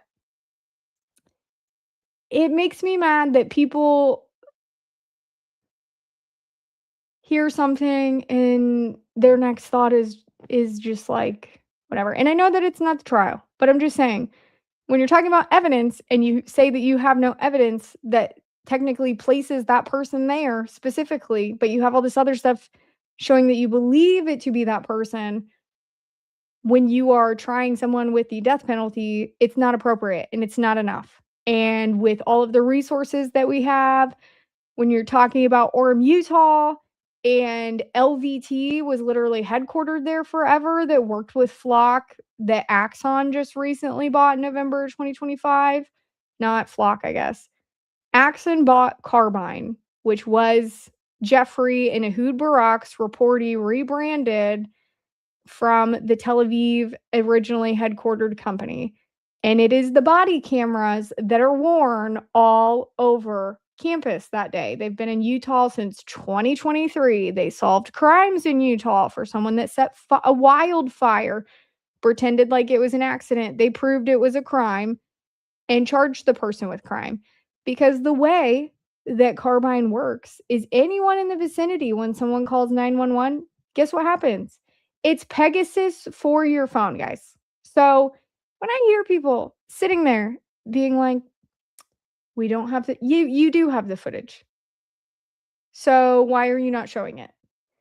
first of all, that camera still works. I know how it works. I know how LVT camera works. And I went and I marked each camera on that campus. And then as soon as someone calls 911, it takes all of the data. You can access all of the data, whether you're aware of it or not, and you're in one of these towns and you're around someone that calls 911. They can take pictures on your phone. They can take videos on your phone without you being aware. They can see what you're seeing. It's Pegasus for your phone. It's literally an emergency Pegasus service for your cell phone. And hold on. There's no way. I'll show you. And the body cameras, I looked them up. The body cameras, they are wearing Axon Body Camera 2 and Axon Body Camera 3, and all the photos of people who are on campus at UVU, they're all wearing them. Those last an entire shift, 12 to 13 hours. And they let you know with beeping and stuff when they're about to die. You're not going to go try to pick up evidence or something when that's happening. That's not. And you can clearly see one of the police officers has removed the camera from the front of his police vest wear thing. You can see it in one of the Charles McClintock photos. You can see this man sitting there where the body, and I don't know why his is different than everyone else's. His like little mount thing. You can see it, bro. I'm like, what is wrong with you? I can pull it up. I have it on X too. I'm trying to be better about the social medias. I'm not. I'm too old for this. Anyways, this is saying Carbine's AI-powered tech enhances 911 emergency response in Provo, Orem, and Linden, Utah. With Carbine Universe, Utah County cities will be able to deliver faster, more accurate emergency response and ultimately save more lives. This is coming from New York in October of 2023. Carbine, the leading provider of cloud-native public safety communications solutions, today announced that Metro Emergency Communications in Provo, Utah, is the latest public agency to go live on the Carbine Universe platform. A move that will significantly improve public safety in Utah county communities, and it serves Provo, Orem, where's Utah Valley University? In Linden. Carbine Universe is a over-the-top OTT, next-generation 911 call management solution that provides a holistic, immersive view of an incident by collecting and integrating rich media and data from a caller and presenting it in a unified interface, whereas legacy 911 technology is voice only. What does that mean, guys? Well, what does that mean? Well, I can show you that too. Carbine Universe allows our callers to receive precise location data, see live video, chat via text, and gather other valuable information from emergency callers. Carbine's Responders Connect feature allows field responders to share vital information and representation of ongoing incidents, ensuring dispatchers, do you remember the dispatcher recordings from that day, can precisely track and manage emergencies. Do you think that they precisely managed and tracked the emergency on September 10th, 2025? Altogether, Carbine enables public safety agencies to have better situational awareness and more quickly and accurately assess and respond to incidents. The new capabilities are especially valuable at a time when public safety agencies in Utah and nationwide are short-staffed and struggling to serve a growing number of calls with aging technology. Until recently, 911 and emergency responses in Utah depended almost entirely on voice conversations between callers, dispatchers, and field representatives, said Heather Perkins, manager of Metro Emergency Communications. With Carbine Universe, we have a much bigger, more accurate picture. This next paragraph. For example, since we went live in the new system on August 28th, remember this is 2023, we have been able to see some of the emergency incidents in real time. She just said that. We can see the emergency incidents in real time. Using the caller's video feed and share crucial information with field responders before they arrived. In one instance, we used carbine video with a report of a brush fire in the foothills, confirming the size of the fire and its location to determine the appropriate response.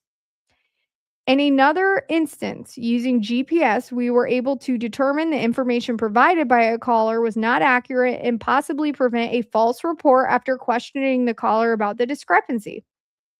How many people were arrested before Tyler Robinson turned himself in? That simply wasn't possible with our older technology. But now we can access, analyze, and share more information about every crisis that comes to us.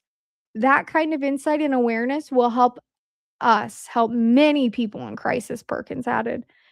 We are very proud to work with Metro Emergency Communications and support their commitment to innovation and improvement, said Amir E., CEO of Carbine. I'm not even going to try to say that last name.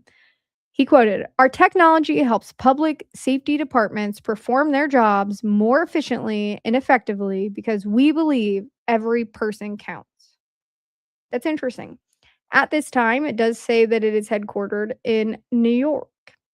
It was, but it's a leading provider of cloud-native emergency communication center solutions. It's one of the largest rich data providers for emergency responder centers, delivering over 250 million data points per year, all in a unified platform. Our technologies enable emergency communication centers and select enterprises to connect with callers and connected devices via high secure communication channels without needing to download a consumer app. Wait, so they can see your photo and video without you downloading an app? Guys, doesn't that sound like Pegasus? What the freaking frack? Someone look at the patent on this technology, because I'm sure that the trail connects and I didn't already look at some of these connections. That would just be crazy. What a conspiracy. I bet that those crazy people in those weird conspiracy cults on the internet just want to make up documentation on the internet. Ugh. So crazy. I'm bad at being sarcastic, obviously. With a mission to redefine emergency collaboration and connect the dots between people, enterprises, and governments, Carbine provides a unified cloud-native solution that provides live, actionable data that can lead to more efficient and transparent operations and ultimately save lives. Huh. Okay. So what do you do? What do you do? Well, they do public safety. What the heck, guys? That's what it looks like. What?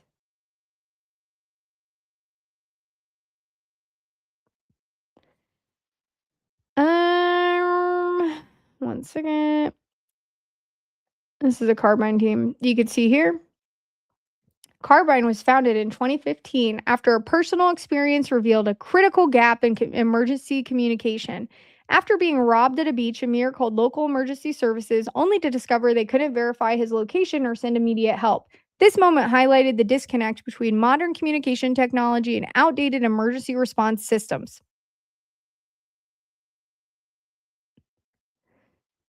That is not weird at all.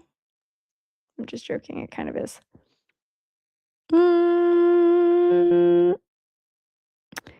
They have a lot of interesting things. I was trying to find the one. Is it this one?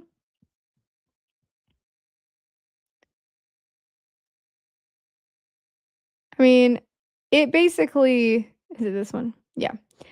So this one is talking about utilizing AI. They have a lot of really interesting things with this. I think AI can be used in good ways to save lives. Do I think AI should be used in lieu of human brains to save lives? No. Have you used ChatGPT? But I'm just saying, like, in some ways, human error with medical things are very clear things that are black and white that sometimes humans miss, like cancerous things. I think that AI can be used in great ways. The problem is that humans like to complicate things and take it to the next extreme. And I'm a human saying that. So I'm just saying, I can be a little bit extreme with San Pellegrino being the best water ever. But I don't think AI should take over everything. I don't think it can. I mean, humans are unpredictable. I'm a woman, and I am saying this in the most respectable way. I'm unpredictable. Like, for the most part, I'm pretty predictable all the time. Good luck. If you're married and you ask your wife what she would like to eat, there's gonna be times you're wrong. So when you're talking about predictability with human, you're talking about predicting pre-crime and things like that. It's against our constitutional God-given rights. So I don't want to hear. And they can keep the Palantir tests with some of that up in Canada. But I'm just saying, that's what they're trying to integrate here with a lot of these different companies kind of merging together. And our government did sign a contract with Palantir to be able to do that. They are testing it in Canada, where they can pull up a profile of you when they pull you over in your car, with your social media, with everything. So imagine if they're a part of the paid tweets that you saw copy and pasted this week pulling you over, what they would think if you're just asking questions or presenting real things that are weird to you. So I don't know. But they have even like police reports that you can write with. Is it this one? Nope, I already clicked on it. I'm gonna get off this. But anyways, this is Carbine. And it's also Axon. So it's a little bit weird because Axon bought Carbine. So you can't see what I'm typing. Hold on. Axon is actually headquartered in Arizona. And the reason why this gets confusing is because people are complicated. Axon bought Carbine last year after September 10th, 2025. Axon was going through a lot of things, building a new headquarters in Arizona. And Axon kind of already had a thing with their body camera platform. They have been sued by, I believe, the SEC. It got taken away. They went bankrupt at one time, and that same year they had an international conference in a tiny country somewhere in the Middle East. And they also get tattoos of people that work at this company.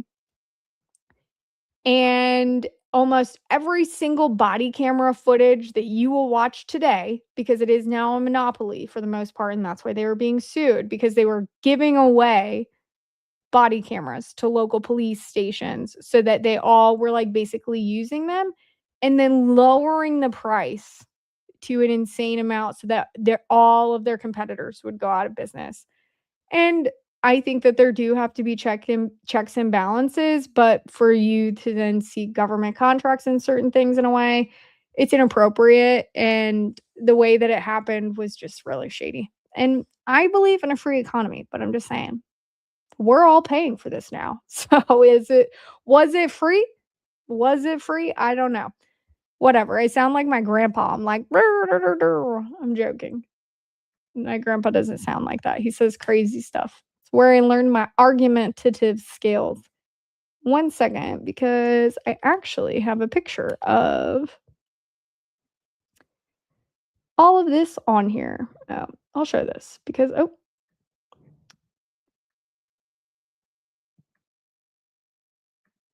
I really have to pee. Okay. Okay. So, basically, I have on here the timeline of I'm just pulling this up on X to make this easier. But Carbine, you can trace a lot of this back to a payment in 2013. And it was through Hyperion EB in 2013 Ltd. And it was incorporated in Israel as a private consultancy firm with Ehud Barak listed as the director and option holder. There was a $1 million payment from Renova Management AG from Russia. And it was for consulting agreements tied directly to Barack, Ehud Barak. That's the same person that Virginia Guffrey, not Virginia Guffrey.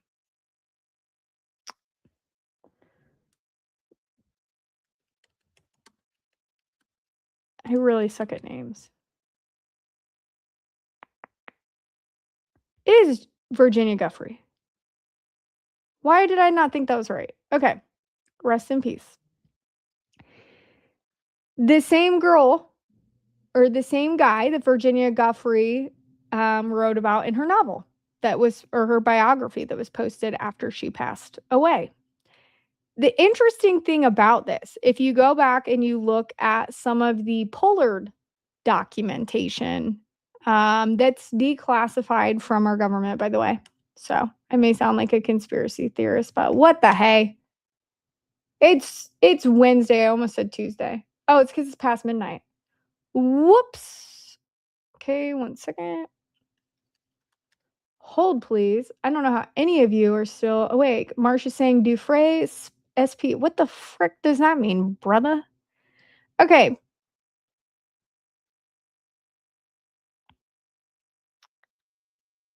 So that was really interesting. Okay. So I'm going to share this too. Now, I'm only sharing this because this is a news article and I think that it's super. Oh, wait. I unshared it.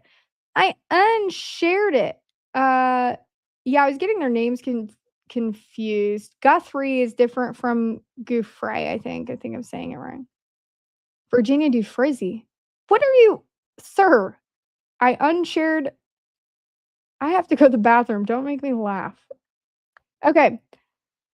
So, the American Israelite on August 2nd, 1917, quotes an article. And it says, the Jews in Russia will have much to suffer from the counter-revolution of the Bolsheviks and the Maximalists. Unfortunately, many Jews themselves are Bolsheviks or leaders of the Bolsheviks. This is how that word was said before it was doctored a little bit in English. The Russian version, I guess. The general cry at the time is that the Jews who claim to be internationalists are working for peace. And it talks about the anti-Jewish campaign in Russia. Says that the anti-Semitic propaganda is being actively carried in on Russia by both the Bolsheviks or extreme radicals. So, with the quote in the next paragraph, that's a tad confusing, but whatever. All right. Then, I just posted it the other day. The other thing I did want to note here is that there are a lot of things in the files that speak about this R last name being tied to Russia and China deals, and a lot of things with some of the investments going on there when we have someone visiting and living in China. I made this a long time ago and I thought it was so funny. It was a MySpace thing. It was Russia and your top 8. I just replaced you with my Tamagotchi. I tweeted this at Dave Smith. No one saw it. I actually got called stupid and that I didn't know anything about politics and that I would be worse than Hillary Clinton because women are worse neocons. And it made me laugh because if I argued with that person in real life, like I did about some of those things earlier with the trial, they would probably leave crying. But it's okay. They probably have a really big truck or something. But I made this really funny, making a MySpace profile for America. And I put that we had 1,776 friends. And our top friend is Israel. And it has the best gossip. Don't look at what it says under that. And then the UK is number 2 for spilling the tea. And then Japan is our frenemy with amazing shopping. They do have really good pricing if you like purses. Germany. The men always sound angry, but it's really hot. I thought that was really funny. I don't know why. It was like a Paris Hilton moment. Canada. There are more Kiers than I am. would not set up with my friends equals misery 25/7. I don't know why I thought that was so funny. I think it's because the pop tastes horrible there. But I went, France, always trying to stuff me with carbs. South Korea, easy, but always facing NK drama. I get to hear the gossip about as we I get to hear the gossip about it as we tip top over the DMZ drunk. That is why did I think this is I still think it's hilarious. I'm sorry, I'm laughing at myself. 8. Not you, you wish. That's funny. I don't have like 8 really good friends. I have a few really good friends that I love them, but I try to pour my heart and soul into my friends. So, oh, there's a cuss word in there. Didn't even realize it. But we have daddy issues, oil grabs, Russia, LOL, as if. I'm retweeting this. I think it's so funny. I don't even care. I'm retweeting myself. I do that sometimes because I don't know how Twitter works, but I think I got Twitter to work. It's been popping. I don't know. I've been feeling sassy. I was trying to show Pollard. So I did actually show some of the things, and I have this linked on here. I'll retweet this too if you want to go see it. But basically, there are some really weird things with UVU and this ancient village that came to life with an LiDAR thing, with 2 universities working together, one of them being UVU. This was posted October 6th of 2018. I just reposted it if you want to see. I also found it really interesting that we have 2 Menez here with this really interesting guy that seems to come up here and there. And then this really interesting guy that was a part of the campaign that went viral, that media campaign, the same time that the hit piece from Laura Ingraham about the visas went viral, even though that whole executive order happened like a month before. The same day that one of the oversight committees redacted Donald Trump's names from the file to try to make him look bad, kind of like those posts you were seeing all over X today. And the same exact day, I'm going off the top of my head. What was the other thing that happened that day? I forgot.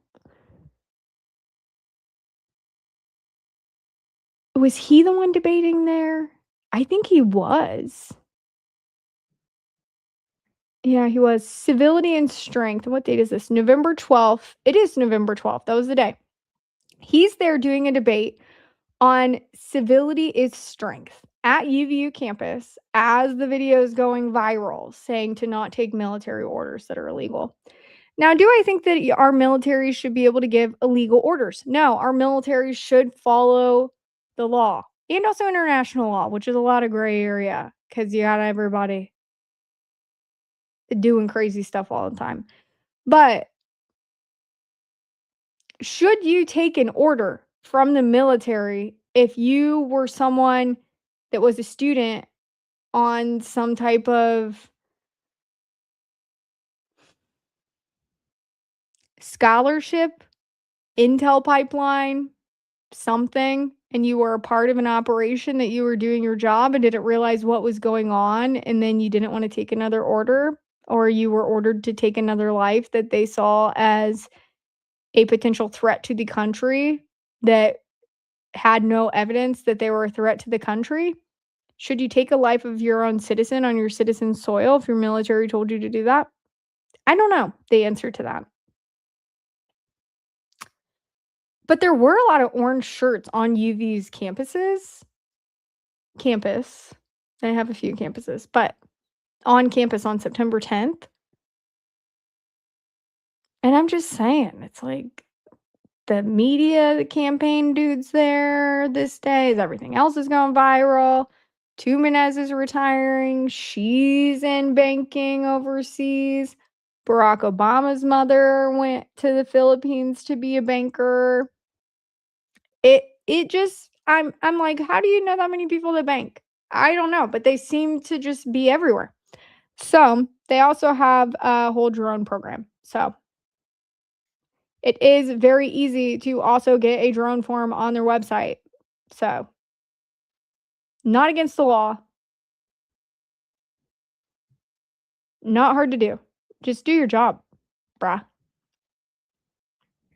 Or get a secretary. Like I don't really know what's so difficult about that. This is an example of Andrew McCormick emailing Ehud Barak in 2016. And Andrew saying, we'd love to hear more about Reporty. Are you in New York City in the near term, or would a phone call make more sense? Thanks for thinking of us, Jeffrey. Jeffrey wrote to him, Ehud Barak, former defense minister of Israel, has an interesting project called Reporty. So it's his project. You might want to take a look. Ehud is copied in this email. I do want to notice and talk to you about the cipher here, and I do need to message Jesse on Fire about it sometime. But I've been working on a few things for a while about the grammatical error in the PDFs, not the other weird ones or the things that are weird types of files.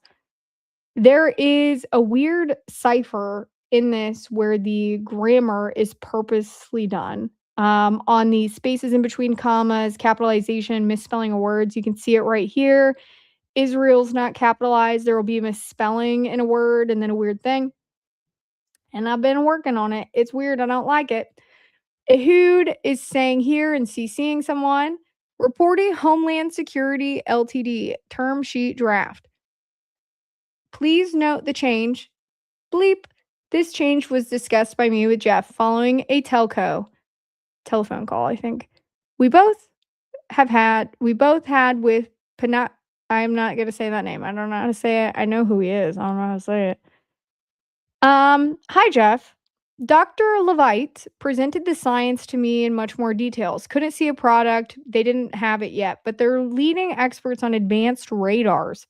Made sci-fi-like achievements in military products. If you agree, I will send blank to negotiate better financial terms with them based on the same construct we used in Reporty.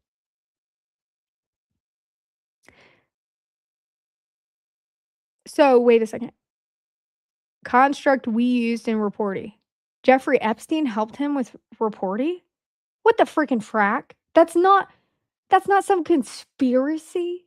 Jeffrey Epstein helped him outline and construct the things with Reporty. You or blank and me will be updated along the way. Then, based on what he can get, we will make the final decision. Do you agree? Looking forward.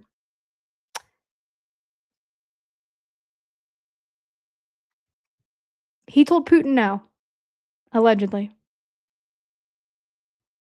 He wants real time and privacy. I don't know why you'd want privacy with another man like that. It's just kind of weird. Oh, this person told me, LOL, seek help, you idiots. That's nice. Okay, hold please. 1 second.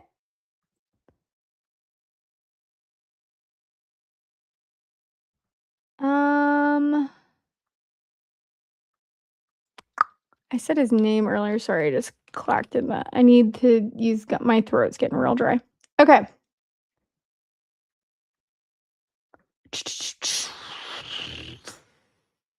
Okay, here's what I was trying to show. Anyways, the interesting thing about the common trend that I was talking about earlier, this is the CIA in 1987. In this document, talking about Pollard, says, if Mossad was involved, it meant that copies of everything were going to the KGB's Moscow center. It also states in here, and I have it highlighted, that our greatest ally has a detour with some intelligence, and that the data that Pollard was accused or pled to doing was traded to the Soviets in return for promises of increased immigration of Soviet Jewish people to Russia. That's not radical at all. Mossad has been penetrated by highly placed Soviet moles. That's interesting if you know anything about the Bolsheviks. A Justice Department source said U.S. counterintelligence agents became aware that Israeli-Soviet espionage pipeline when data stolen by Jonathan J. Pollard, a U.S. Navy analyst convicted of spying for Israel, was traced to the Eastern Bloc. Intelligence sources said data reaching the Soviets via this route included a sensitive U.S. weapons technology and strategic information about the defense forces of Turkey, Pakistan, and moderate Arab countries, including Saudi Arabia. Huh. Saudis came up again.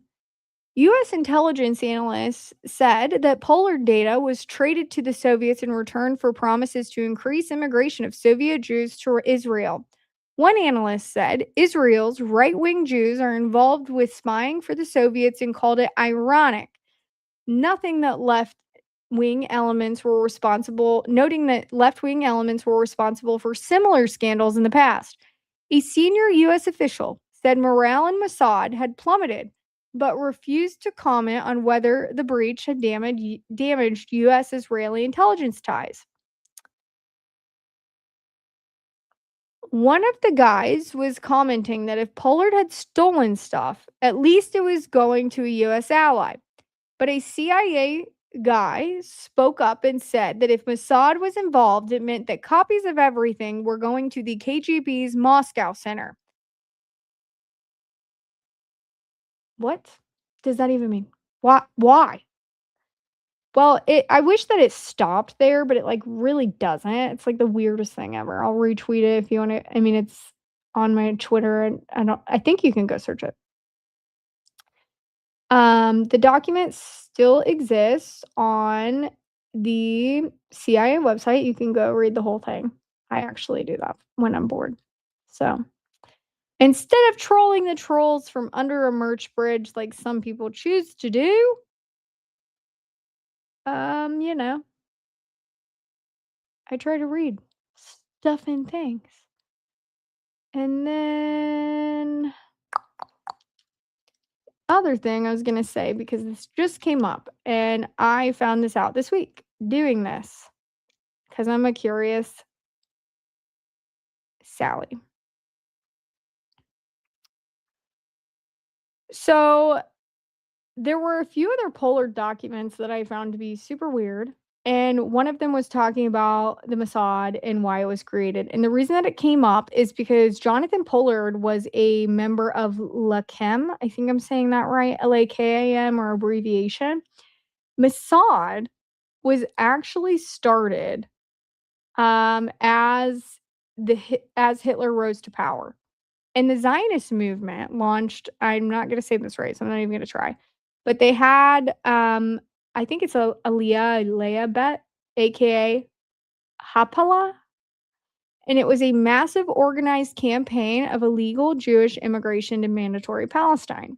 By 1938, the Mossad, with the Mossad Aliyah Bet Organization for Illegal Immigration, was officially running these daring operations. Some of the pictures you see of those boats coming into Israel. And a lot of people did die. Actually, this is sourced straight from the Holocaust Encyclopedia. It's a really great resource, actually. You can see things straight from the source.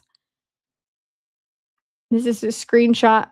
I went way in. This is a screenshot of the page that I found to be the most interesting. Trying to get the point across in a tweet. I'm working on simplification. But the Mossad Aliyah Bet is saying the number of immigrants officially allowed to enter Palestine always failed to meet the demand, and in periods of political crisis, the British severely restricted or even forbade entry.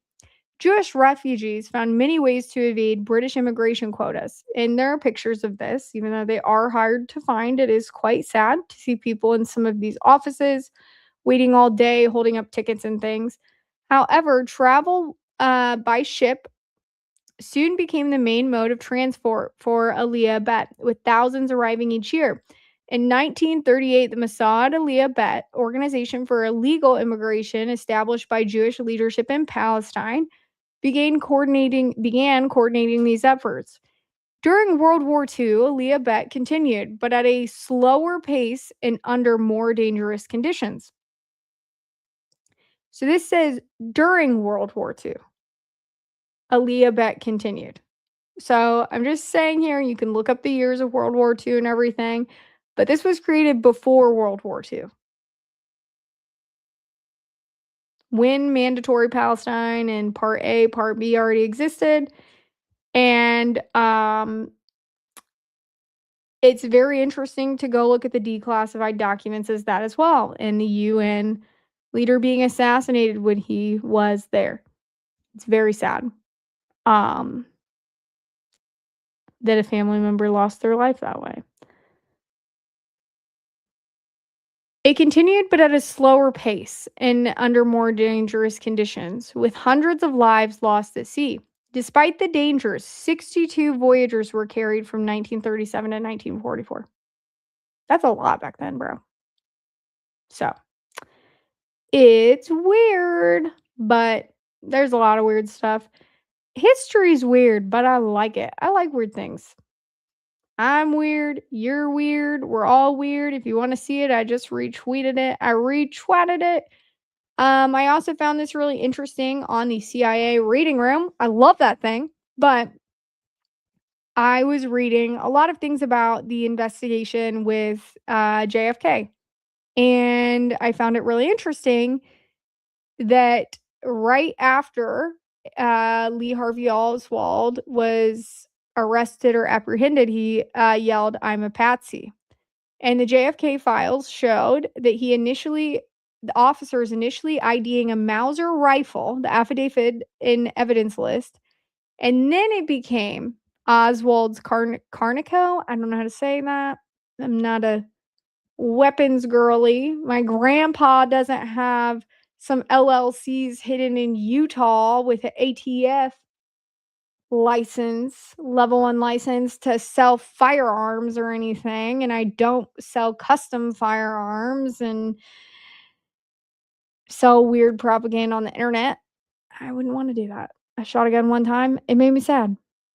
So Tyler Robinson, also a Mauser. If they can flip one, I think that they can flip another. And I think that it's very clear with some of the things that have came out about MK Ultra that it's very possible, and that even without TMS brain zapping like Russell Kennington, the person on 9/11 that came to campus in a white coat specializes in, that it is quite possible to have a handler. So it's weird, but this document says the rifle was a Mauser bolt action rifle equipped with a scope. Thick leather, brownish black sling on it. The rifle was between some boxes near the stairway. The time of the rifle that was found was 1:22 p.m. Captain Fritz took charge of the rifle and ejected one live round from the chamber. I then went back to the office after this.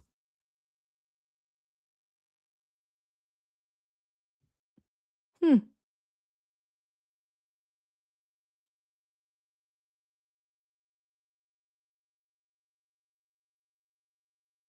Wow. Huh. Does that say Mauser to you?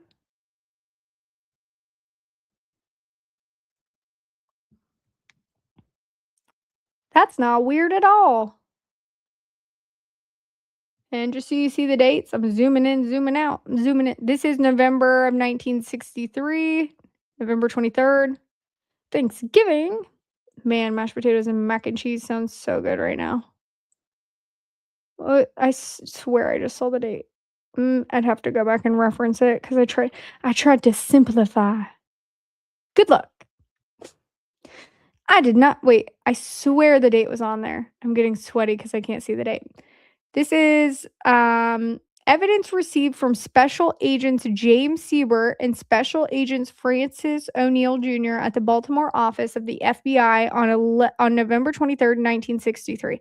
So this is also November 3rd, 1963.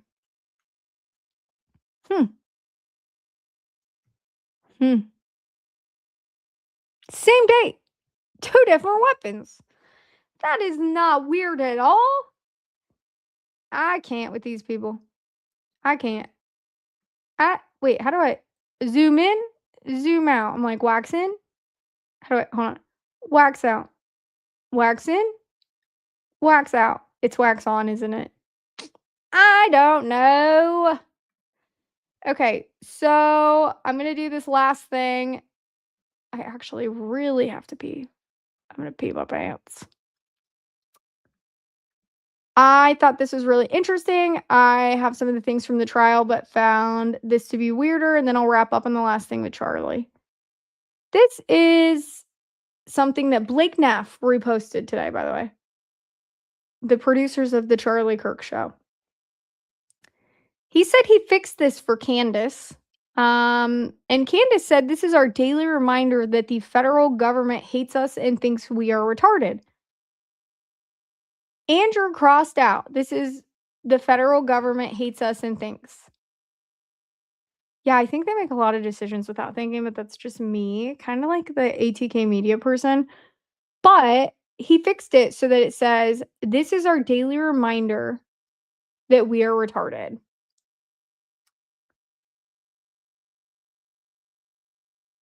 Huh. If you're friends with Andrew Colvett, take away his internet for a few days and like take him on a road trip, because it makes me sad to see anyone this angry. Candace has the same exact goals as him for justice. Also, to say that she only cares about money is ironic. I mean, she has like more money in her left foot than you do in your whole body.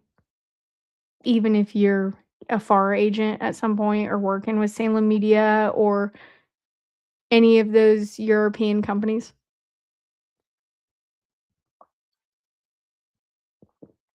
You know. But it's this I don't even know what to say to this. I'm like,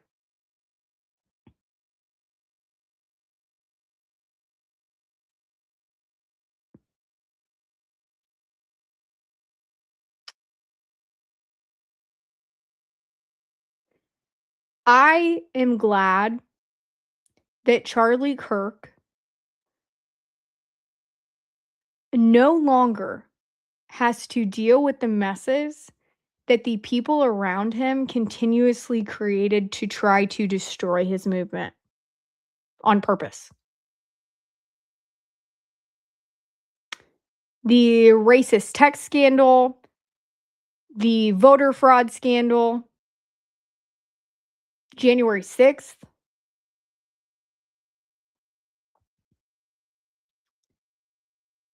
What more? I mean, there's a lot more. Clock Tower X payments, the Hoffman scandal with the bot farm. The list goes on. Do I think that Charlie knew some of those things were happening when they were happening? No. Because he said we don't lie, and I don't think that he would knowingly lie. But can you try to make it look like someone that you work for is lying? Yeah. Does that mean that they're a liar? No. Your jawline lies, though. And your screen name. You'll never be a Charles. You won't. But his name will live on, and both of your legacies will. So we all make choices in our life, and we all get to decide how to act every single day that we wake up. It's the truth about the situation.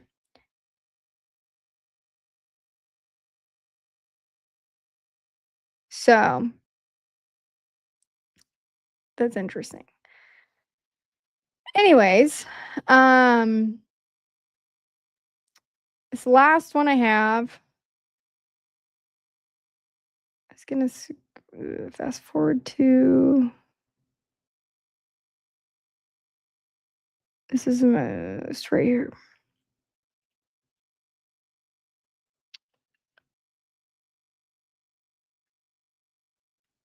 Oh, you're not seeing what I see. Awkward. Hold. Oh wait, you still aren't seeing it.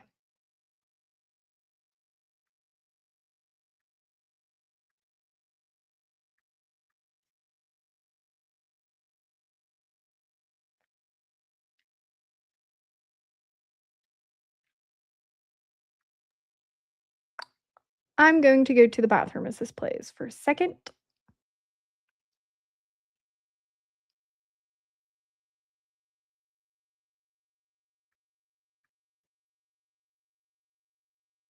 Oh, wait, that's on my face.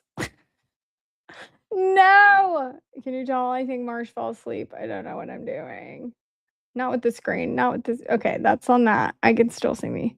Middle, lower, and upper class for all people over the next 100 years. 28% said capitalism, 40% said socialism. The rest said they don't know the difference between socialism and capitalism. Which was really the more intelligent answer. Right. And well, yeah, at least, yeah, I'd rather have them not know because there's opportunity for education. Right. But That's exactly what our group is doing, is getting these kids understanding the morality of free markets, the immorality of excessive borrowing. So your group, specifically, what does that mean? You have a group. What does that mean? Turning Point USA has turned into a national movement. It was launched June 5th. We have over 20 to 25 national chapters, and we have 30 to 50 student columnists from all over the country that contribute to our website. We give them a platform of empowerment so they can write something, they can publish it, they can show their friends, their family. But let me ask you a question. Did you organize that while you were still in high school? At the ends of high school and then throughout the summer, yes. But you have a website. How specifically are you reaching out to this percentage? I think it's 40% that don't know the difference. Right. How specifically do you reach out to that 40% that's unsure and then re-educate that other 40% that is obviously misled? We're doing it in 3 specific ways. Number 1 is Facebook and Twitter. Social media is extremely important. We have 12,000 likes. We're on the cutting edge of social media for young people. The second of which is in July, we're hosting hopefully one of the biggest debate tournaments in the Midwest. We're planning to have 300 to 400 high school debate teams come and debate fiscal policy. The third is a very innovative way that we came up with, and it's to reach that 40% of kids that usually don't care about politics. We're hosting a 3-on-3 basketball tournament to get young people to come and play basketball. They leave with our t-shirt and they leave with a little bit of literature. It's innovative, it's new, it's fresh. Not many think tanks think to do a basketball tournament. And that's the way we reach kids that are usually apathetic or they don't know, because we go to where they are. And that's what's innovative and creative about Turning Point USA. So you're trying to do an outreach. Now, So do you think that the people of the Charlie Kirk show are going to be innovative like that? I'm not sure. If you could also hear me hit my head as I tried to rush back in here and totally smashed my head on the microphone and everything else. Watching Charlie also makes me sad. Sydney Squidney.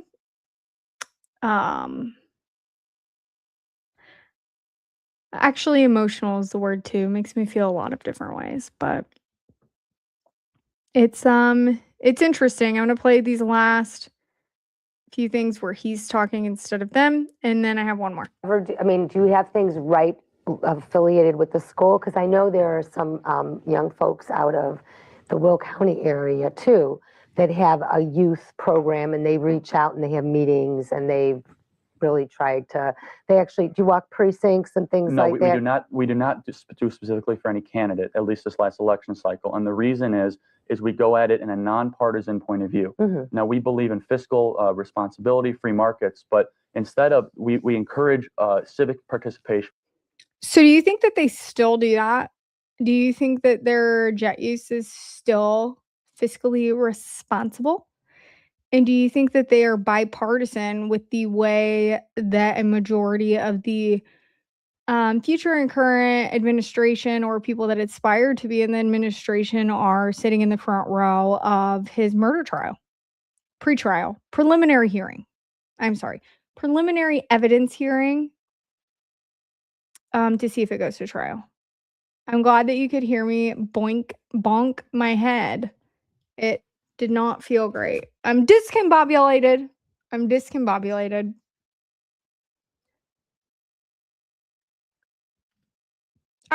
hitting play over there instead of over here. We encourage people to be interns. A majority of our people in our group were interns for Joe Walsh or Congressman Dold. We love that. But also, we educate in meetings and debates. Like we hosted a debate at the University of Wisconsin-Madison, and we're starting a chapter there. We have 20 high schools and colleges represented where they have meetings and they They gather and they educate their peers in innovative ways, like through basketball tournaments. Or one of the chapters, they emailed me, they said, can we do an ultimate Frisbee competition for Turning Point? Like, how cool is that? Who would have thought of that otherwise?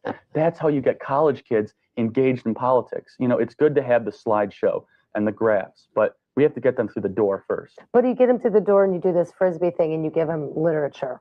Mm-hmm.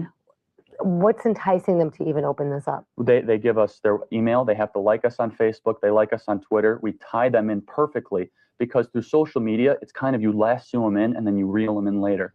Because these kids have their minds going in so many different directions that once you tie them in, they're going to be educated. What topics are you mainly interested there? Mm-hmm.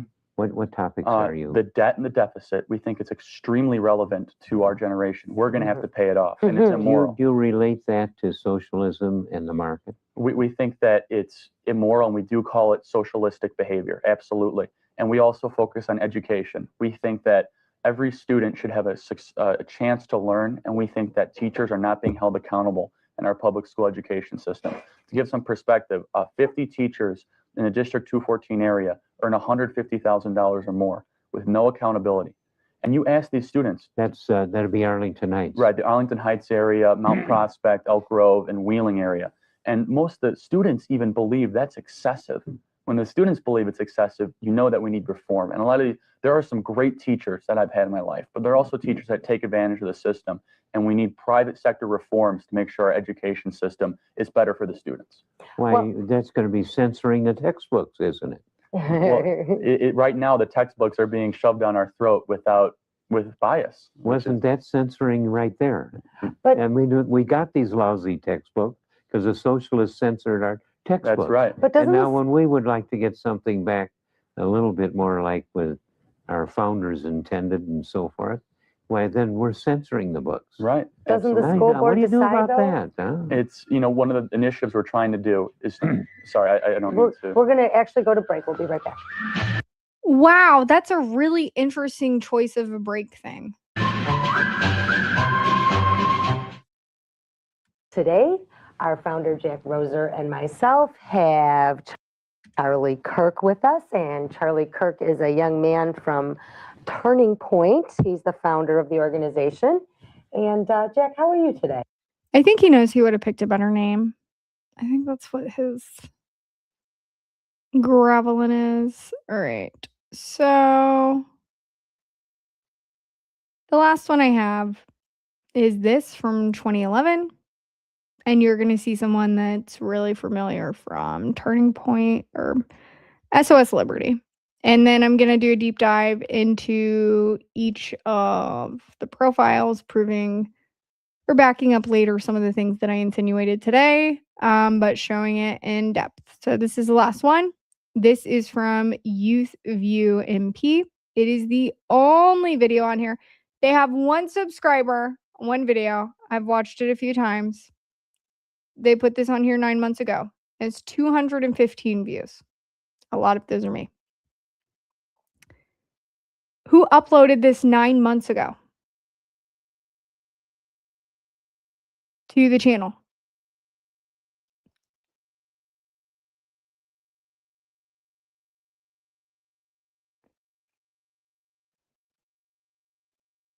Operations of businesses. So we have a freer market society. So again, the Tea Party core values that this is showing is fiscal responsibility, constitutionally limited government, and free markets. This is showing the Tea Party. The meeting.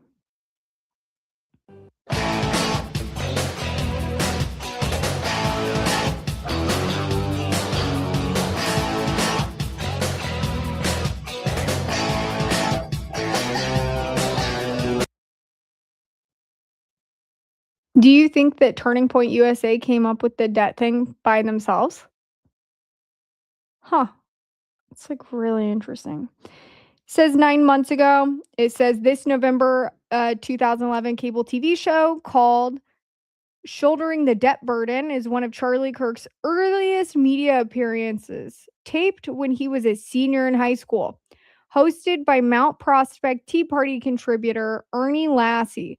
The show features a presentation by Kirk and fellow student Maria that aimed to raise awareness of the national debt, which at the time was 15 trillion. Now in 2025, it stands at 37 trillion, more than double.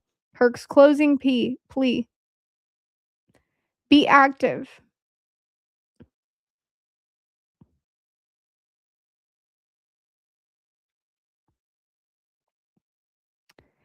Be active. Do not sit back and watch debt and socialism take over Washington and take over this country. I don't know why that makes me cry so much. But it also says, please note that several of the email addresses and websites shown in this video are no longer valid.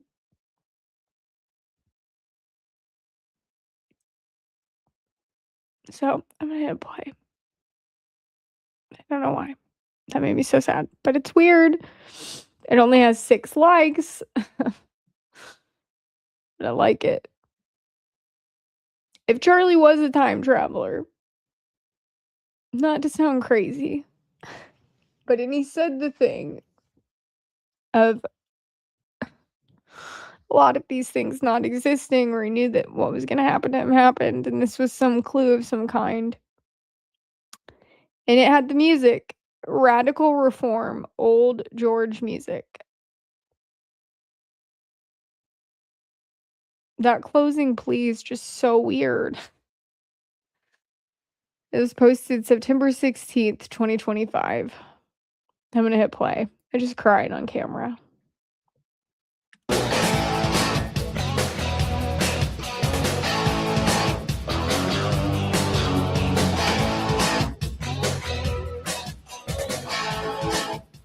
Welcome to Youth View from Mount Prospect. My name is Ernie Lassie. I'm the coordinator of the Tea Party of Mount Prospect. I've been a There's the Tea Party. 27-year resident of the village of Mount Prospect, and I've challenged local communities on many issues. The Tea Party is truly a grassroots community made up of all individuals, all sorts of different individuals, age groups, etc. And we are governed by core values, and there are 3 core values to the Tea Party. The first one is fiscal responsibility. Fiscal responsibility basically means that the government shouldn't spend more money than it has.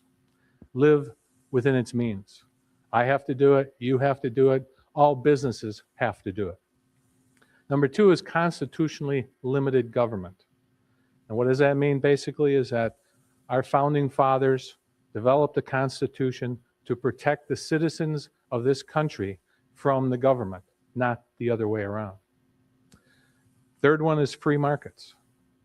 Less government intrusion into the operations of businesses. So we have a freer market society. Within these core values, we will look at issues and candidates for state, local, and federal elections. On October 11th, we had our very first meeting of the Tea Party of Mount Prospect. And I was delighted to invite an outstanding young man and young woman to be presenters and speakers at our first meeting. And it was very, very successful. And at this time, I'd like to introduce them. Charlie Kirk and Maria Krudakova. So take it over, Charlie and Maria. Hello, I am Charlie Kirk. I am a senior at Wheeling High School. I'm a varsity football player, captain of the varsity basketball team, an Eagle Scout, and I have fully applied to West Point Military Academy. So do you remember the narratives and the biographies about Charlie Kirk where he said, and some of the information was about West Point and how Charlie was waitlisted? And there are a lot of other people that report this was around his junior year with the way that you have to apply and everything, and that he was waitlisted from what he said because of DEI and certain things, and that he was more qualified than the other person. So I found that statement was really interesting right here. I also just found out some of the people that, number one, thought I was a dude, And number two, have made a lot of untrue statements today about the man on the screen right now. We're in my ex live. So if you think that I'm a dude, there's no reason that you should be in my ex live, and you knew exactly who I was. I don't care if you think I'm a dude, but it's just weird. So, anyways, moving on. All are welcome, even those that need more of an education, even if you went to a fancy school and apparently had debate skills. Hello, I am Charlie I'm replaying this just so you can hear that one more time. Kirk. I am a senior at Wheeling High School. I'm a varsity football player, captain of the varsity basketball team, an Eagle Scout, and I have fully applied to West Point Military Academy. And I'm Maria Krudakova. I'm a senior at Buffalo Grove High School. I participate in math team, chess team, science Olympiad, and I'm also a varsity member of the track and field team.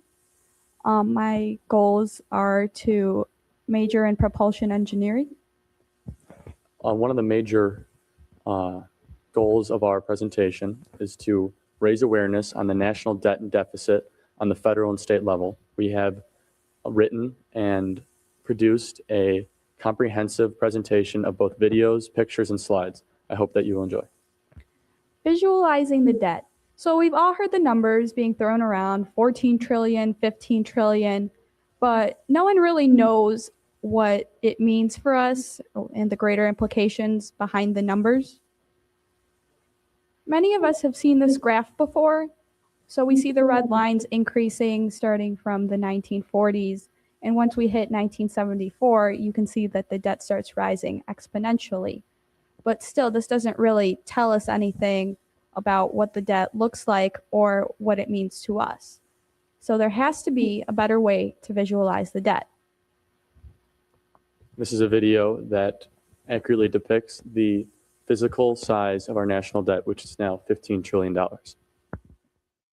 Money, money, money, money, money, money, Do you think there will be pyrotechnics?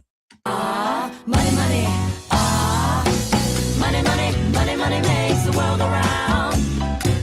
Money, money, money, money makes the world go round. Money, money, money, money makes the world go round. Money, money, money, money makes the world go round. If you happen to be rich and you need somebody, baby, you can ring, ding-a-ling for the man. Money, money, money, money. Does your life have greater importance? Depending on the money in your pocket, the clothes that you wear, Is that Mr. Beast, everybody? and the people that you pay, the peeps that you pay. Money, money, money, money makes the world go round. Money, money, money, money makes the world go round. If you happen to be rich and you're left by your lover, you can always recover on your 100-foot yacht. Money, money, money, money, still sold another number, baby, attached to what you have and what you have not got. Money, money, money, money makes the world go round. Money, money, money, money makes the world go round. If you happen to be rich and you feel like a party and a night of dancing, you can pay to have your favorite band play. Money, money, money, money. Are you aware? Can you hear? Do you see the birds that fly free and the message that they say? Money, money, money, money makes the world go round. Money, money, money, money makes the world go round. Money, money, money, money, money, money, money, money, money, money, money, money, money, money, money, money.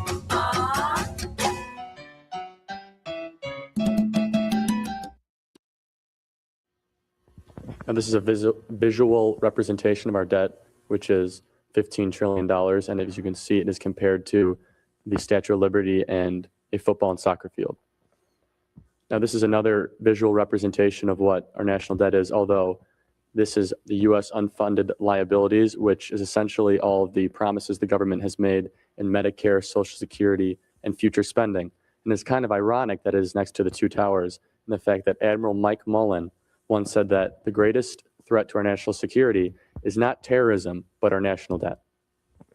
Does anyone happen to have $130,000 laying around or in your wallet or back pocket or anything? because that is the debt owned per taxpayer right now. And some more perspective for you. In 1916, when the United States was entering World War I, John D. Rockefeller could have written a personal check to pay off the entire national debt. His modern day equivalent, Bill Gates, if he were to write a personal check with his entire net worth on it today, it would only cover about 2 months' interest on our national debt. Buying our way out. Now, this seems to be the recent rhetoric coming out of Washington since the Obama administration has taken office. First, starting with the stimulus package in February of 2009, which was a $787 billion spending bill that was promised to create at least 3.5 million jobs, but in essence, we lost 2 million jobs. After that came TARP, which was $800 billion in asset relief program spending that helped, again, bail out the big banks.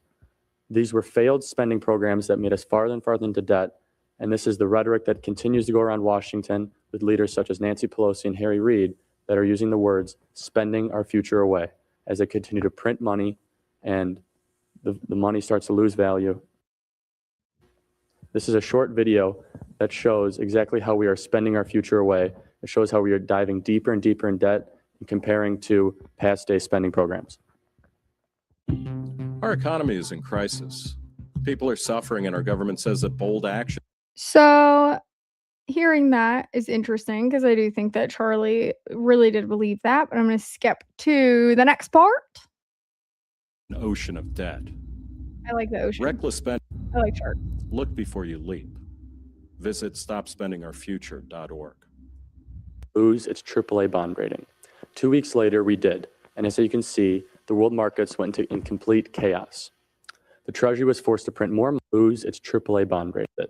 In August, I gave a speech warning that one day the United States might lose its AAA bond rating. 2 weeks later, we did. And as you can see, the world markets went into complete chaos. The Treasury was forced to print more money, and as you can see, the dollar continues to depreciate, which results in inflation. Now, I hope I will not have to make this presentation again, and the AA plus bond rating goes to AA. Now, as you can see, we have increased obligations to foreign loaners, including China, Brazil, and many other foreign countries. Now, because of this, we have obligations that we cannot pay off, and we will be continued to borrow more of our own money to pay off our own debtors. So our biggest concern right now is China, because they own about $500 billion of our debt. There's that same country again. And they can manipulate their currency so that they can basically say, we want the money now, and we wouldn't be able to give it to them. And here's a video. Anyone can do that gives someone a loan as well. We have done that to other countries and also sanctioned them into chaos and oblivion to get them to do with what we would want. About China, basically what our future is looking like at the rate that we're going.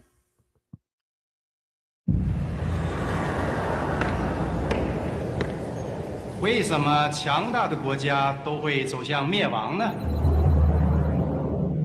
古希腊、罗马帝国、不列颠帝国、美国，因为他们都犯同样的错误，与原来使得他们成功的原则背道而驰。美国政府企图以庞大的开支和税收来摆脱严重的经济衰退，巨额的所谓刺激开支。 庞大的医疗改革，政府接管私有企业，债务累累。当然，我们是他们的大债主。现在他们都得给我们干活。You can change the future.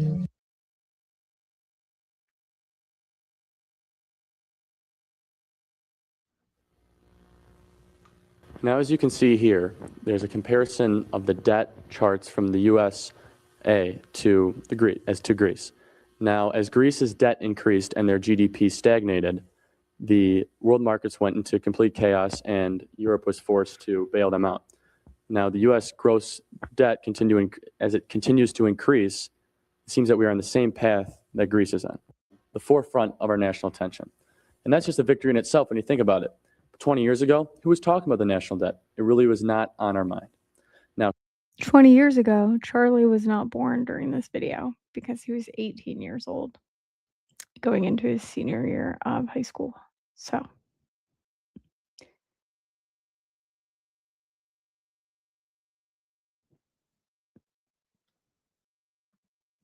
Congressman Ron Paul was one of the only Republicans of Congress to continually vote against raising the debt ceiling.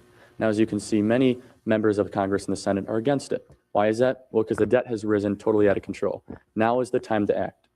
Find your local Tea Party, call your representatives. I was an intern for Senator Mark Kirk and Congressman Robert Dold. I can tell you this, if you call and write letters to your local representative, your voice will be heard. Your representative has a duty to listen to its citizens that he or she is serving. Stop Washington from bankrupting America. Now, this can happen on the local level in every essence of it.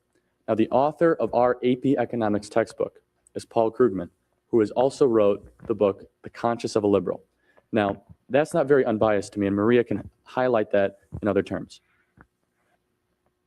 So Paul Krugman wrote our textbook for AP Economics, and unfortunately, most of our students are blindly liberal and don't really know what they're talking about or what they're standing up for when they're trying to defend Krugman.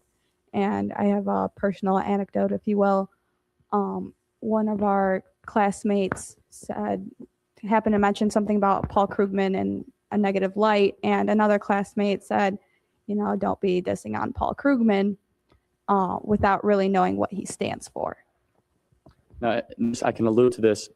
Even at the school level, at the school district level, you can fight against the principles that are bankrupting America. Now, this is a video that sort of inspired Maria and I to get further involved in politics, and it's quite humorous at times, but also sort of inspirational.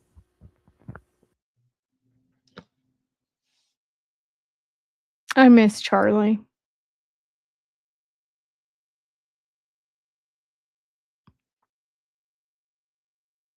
The Charlie Kirk show would be the Charlie Kirk show again.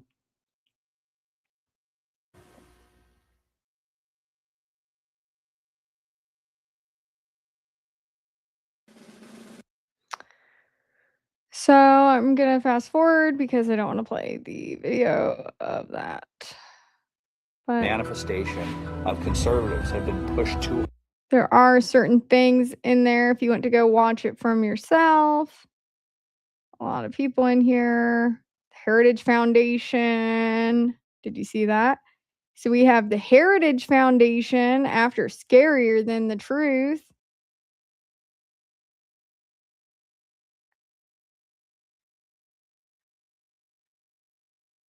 Interesting choice of the same things over and over. That makes them more interested in politics. So I'm sure many other Americans have the same mindset. And when you're letting someone else hold the opinions for you, you're letting other people make the decisions for you. And obviously, as you can see, that's led us into debt. Thank you very much. From our generation to yours, again, I'm Charlie Kirk. I'm Maria Krudakova. And I'd like to invite Mr. Lassie up again for some further questioning and kind of a closure to our program. Okay, thank you, Charlie and Maria, for an excellent presentation. If anybody wants to contact the Tea Party, our website is Tea Party Mount Prospect, and that's MT abbreviated without the period. Once again, that's Tea Party Mount Prospect, and there you can go on the website and send us emails, secure information about future meetings and past meetings. I know Charlie and Maria, they're youngsters really in high school, and it's really interesting to see them so deeply involved. I mean, when I was in high school, all I thought about was having a car, a girl, and going to a drive-in movie. And they are so deeply involved in this. I'd just like to ask them what was their motivation? What got you involved in it? Did you see their body language completely change? And I know that that's a joke, but the drive-in movie part of that was inappropriate for a grown adult with two young, impressionable people on what is supposed to be moderate or conservative platform. to be saying, especially when you are the only adult pictured there. So this is the second time where I feel like in this short span of information lurking up, I feel like there are inappropriate statements made to young adults that are still what I would not consider adults. Maybe they are legally, but look at them. Charlie, that you're doing this right now. I've always been interested in politics since about 6th grade. I had a deep love for this country, and because of that, I had a love and a passion about how this country was being run and where our money was going. I started to realize when the government's spending our money, the money is not an infinite amount. Money represents time, work, and investment. That kind of sparked an interest in politics for me. And I found the Tea Party about my freshman year. And since then, I've been speaking at local Tea Parties like Mount Prospect, Arlington Heights, and Palatine. And Maria might have another opinion on how she got into politics. So I kind of got into politics because I started thinking about my future. You know, when I get out of college, I want a job. You know, I want to be in a nation that's prospering and not a nation that's in debt. So I decided that it was time for me to start being active and actually doing something about it, or influencing people that could do something about it. Okay, and I understand, Maria, you're from Russia? Yes, I am. Could you tell us a little bit about that? Do you remember anything from Russia, and when did you come over? Well, I came over when I was about 4 years old. I remember not having heat for all of the winter. We would only have heat for about a third of the winter because they had to ration it throughout the country because it was right after the At 4 years old. downfall of the Soviet Union. And we ended up coming over here because my parents wanted a better life for us. And yeah, capitalism is definitely a lot better than socialism. My parents have tons of stories that they can get into. You know, my dad had Adidas sneakers and he was the coolest kid in school because they were just impossible to come across, and just little things like that we take for granted, you know, having the option to choose what shoes we wear. I'm really appreciative of that because I am an immigrant. Well, what can you say to the youth out there that are watching this program right now to get involved and to maybe contact you too and find out what's what? Yeah, sure. I know liking politics isn't necessarily the cool thing or the in thing, but I'll tell you this. One day you'll have a job, one day you'll be paying taxes, and this will be your country too. In about 30 years, we'll be leading this country. So I'll tell this to the youth out there. Get involved. You can email me, you know, I'm a regular guy. I play football and basketball, charliekirk@yahoo.com. We can talk about politics. We can get involved, and I can get you into a kind of discussion that you might enjoy, not something that a teacher will be lecturing you about, but something that you can relate to. For example, I know people don't like paying taxes, but why? What's the reason the government taxes so much? As you learn more, you'll learn to appreciate politics more as a science, more as something to enjoy, less than something that you'll learn in school. Basically, we just need to start taking charge and taking responsibility. I mean, unfortunately, I can't vote because I wasn't born here, but I can influence other people to vote and make good decisions.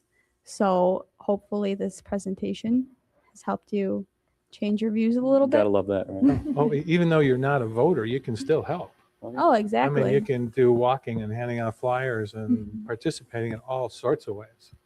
And, exactly. So maybe do we have anything else we want to discuss right now? Just one, I'd like to reinforce the point. Be active.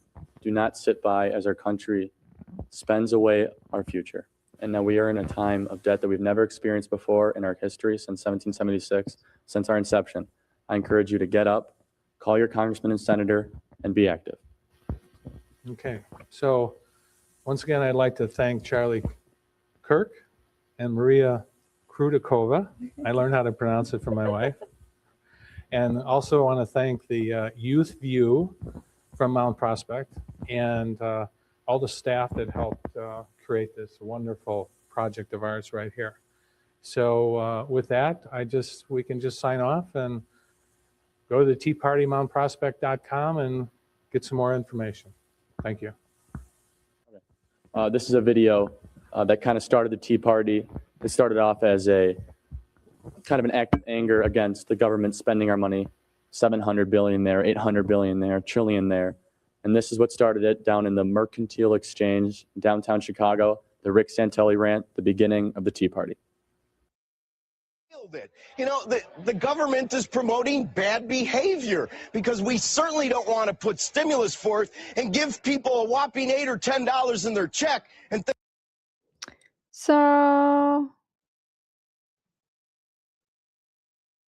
that is just showing the end of it. You can see who is involved. I'm going to the credits. So the producer, we have George Close, the floor director, Joan Close. Cameras, Ton Bentley, Joan Klaus. I don't know if I'm saying that right, but then George again. Program number 123. This was taped November 1st, 2011 in Mount Prospect Comcast Studio. And the engineer was Mike Huell. I think that's how you say that. Making sure I didn't miss any names. The use of copyright media materials in this program is protected under the Fair Use Clause of the U.S. Copyright Act of 1976, which allows for rebroadcast of such materials for purposes of commentary, criticism, and education. I agree, and I used some clips in the same thing. This is the youth view from Mount Prospect, copyright George Klaus, 2011, klausga@gmail.com. It's the email. So it's interesting. Hey guys, thanks so much. Here's Brian Inton. Hi, Brian. So that is the video, what I really believe to be the first major video of Charlie Kirk that seemed to be a project. And it had the same talking points that you see Mike Diamond speaking about a few months and years before with 3 other boys. And then when you mix that together with the fact that we have Bill Montgomery telling us that he founded the SOS Save Our Schools Tea Party in Lemont, Illinois. Things get a little bit interesting. And it gets interesting because the media ties and the continuous also Russian ties. And I'm not saying that to be disrespectful, but when you look at that with what I spoke about earlier with Pollard, it's weird. It's weird. This is William Thomas Montgomery, and this is a picture of Charlie and him. Bill or William passed away in 2020 from COVID. It's a different format of the view. This is an article showing ownership and information, some of it about the Strand Cafe. I found it interesting to put the Strand's schizophrenic nature can be traced to a succession of all owners who put their own. It actually does say that Bill and Edith Montgomery. It's interesting she put Montgomery in this article. The present owners added the Cajun entrees on the restaurant menu, as well as a few old world dishes such as potato pancakes and pierogi. Eddie immigrated here from Germany when she was 11. This is in the Chicago Tribune. The title is Eclectic, not electric. An understatement at Strand Cafe, and it was published August 11th of 2021. Liar. It was updated August 11th, 2021. It was published by this Chicago Tribune, July 4th, 1997.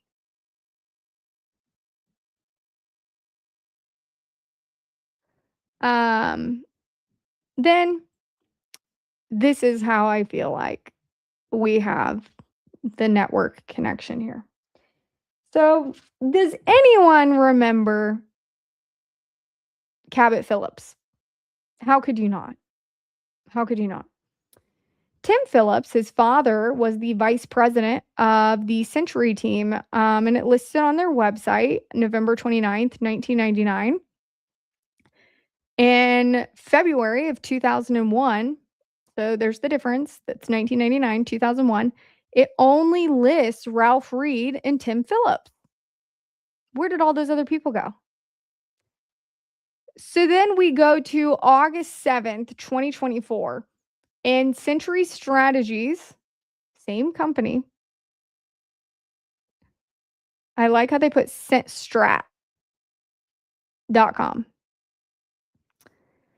Says Century Strategies was one of the nation's leading political and corporate consulting firms. Century Strategies has provided consulting services to Fortune 500 companies, members of the United States House and Senate leadership, numerous governors in the campaign of President George W. Bush.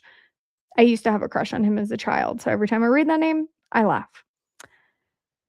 Founded by Ralph Reed in 1997, Century provides strategic consulting and long-range planning for numerous corporate clients, as well as political campaign management consulting to candidates in every region of the country. Century Strategies offers a number of valuable services to its clients in the business and corporate community who face challenging and sometimes confusing public affairs in environment. And its political insight and experience are unrivaled by any other firm. Century Strategies is a full-service firm providing strategic business development assistance, organizational development, direct mail, and voter contact services. Fundraising management, research, and analysis, creative media planning, public and media relations, and list management and procurement. So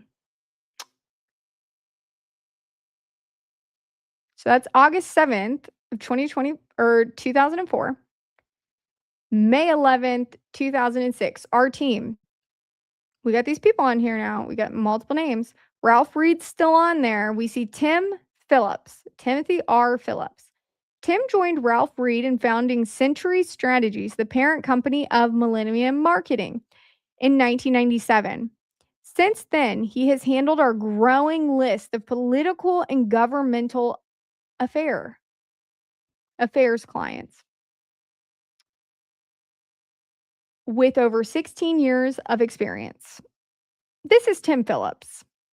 And Tim really likes Dairy Queen, if you were not aware. Like, he loves Dairy Queen. Loves it a lot. So these are some examples of Tim really liking Dairy Queen.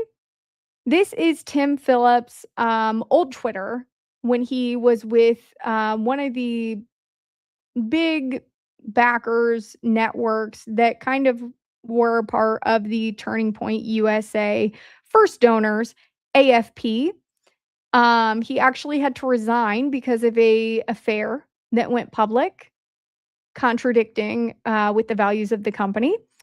And here is a confirmation, and I blurred out the name of the person that commented, that this is indeed Cabot Phillips' father. So you can believe me. You don't have to believe me. I don't care if you believe me. This man is having a proud dad moment, and he's talking about it. And he's talking about Cabot's new show in February of this year, which is ironic when you think about the layoffs and the people that didn't have jobs anymore. So starting a new show, that was interesting.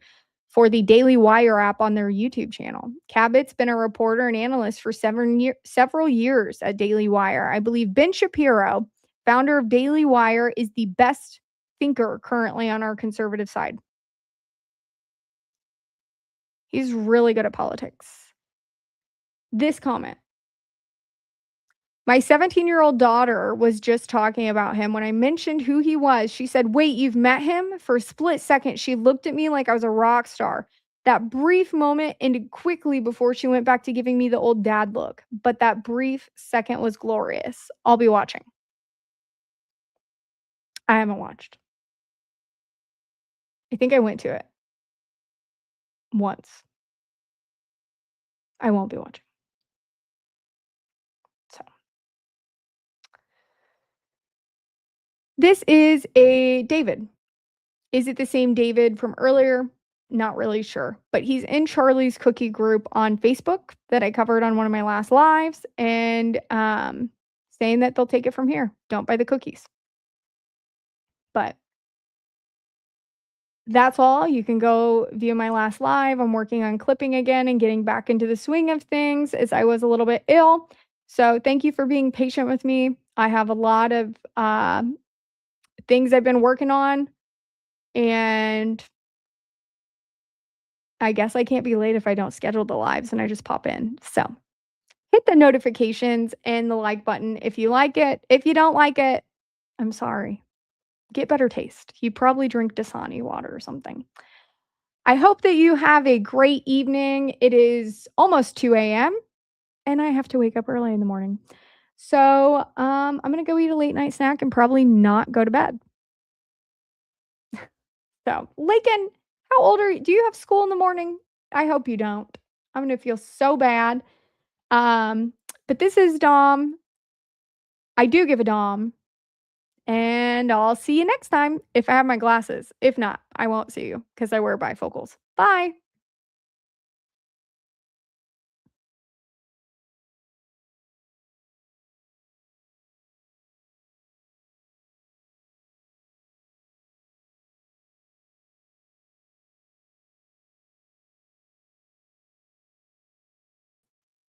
Guys, that's so awkward. I forgot how to hit the end button.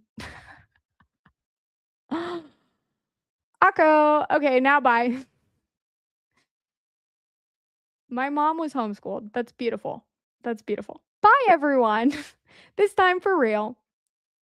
I don't give a damn. So you better be calm. With safari hat on. We digging deep, come on. Yeah. Born in the country that was meant to be free. Gifted in yapping to prove conspiracy. Educated in the cornfield but dreaming of the beach. Inspired by a humble host, let that man preach. Republican, nah, Democrat, ew. Reporting what's true through a new view to you. I don't give a damn. So you better be calm. With safari hat on. Until the weeds come on. I don't give a damn. So you better be calm. With safari hat on. We digging deep, come on. Yeah. Tiger shark circle, but I'm staying the course. Deep research, digging, overturn every source. 10 for a squirrel, organize the chaos. Gather each acorn, expose corporate payoffs. What matters the most? Respecting what is true. Always be saying like Moss, she'll grow on you. Welcome to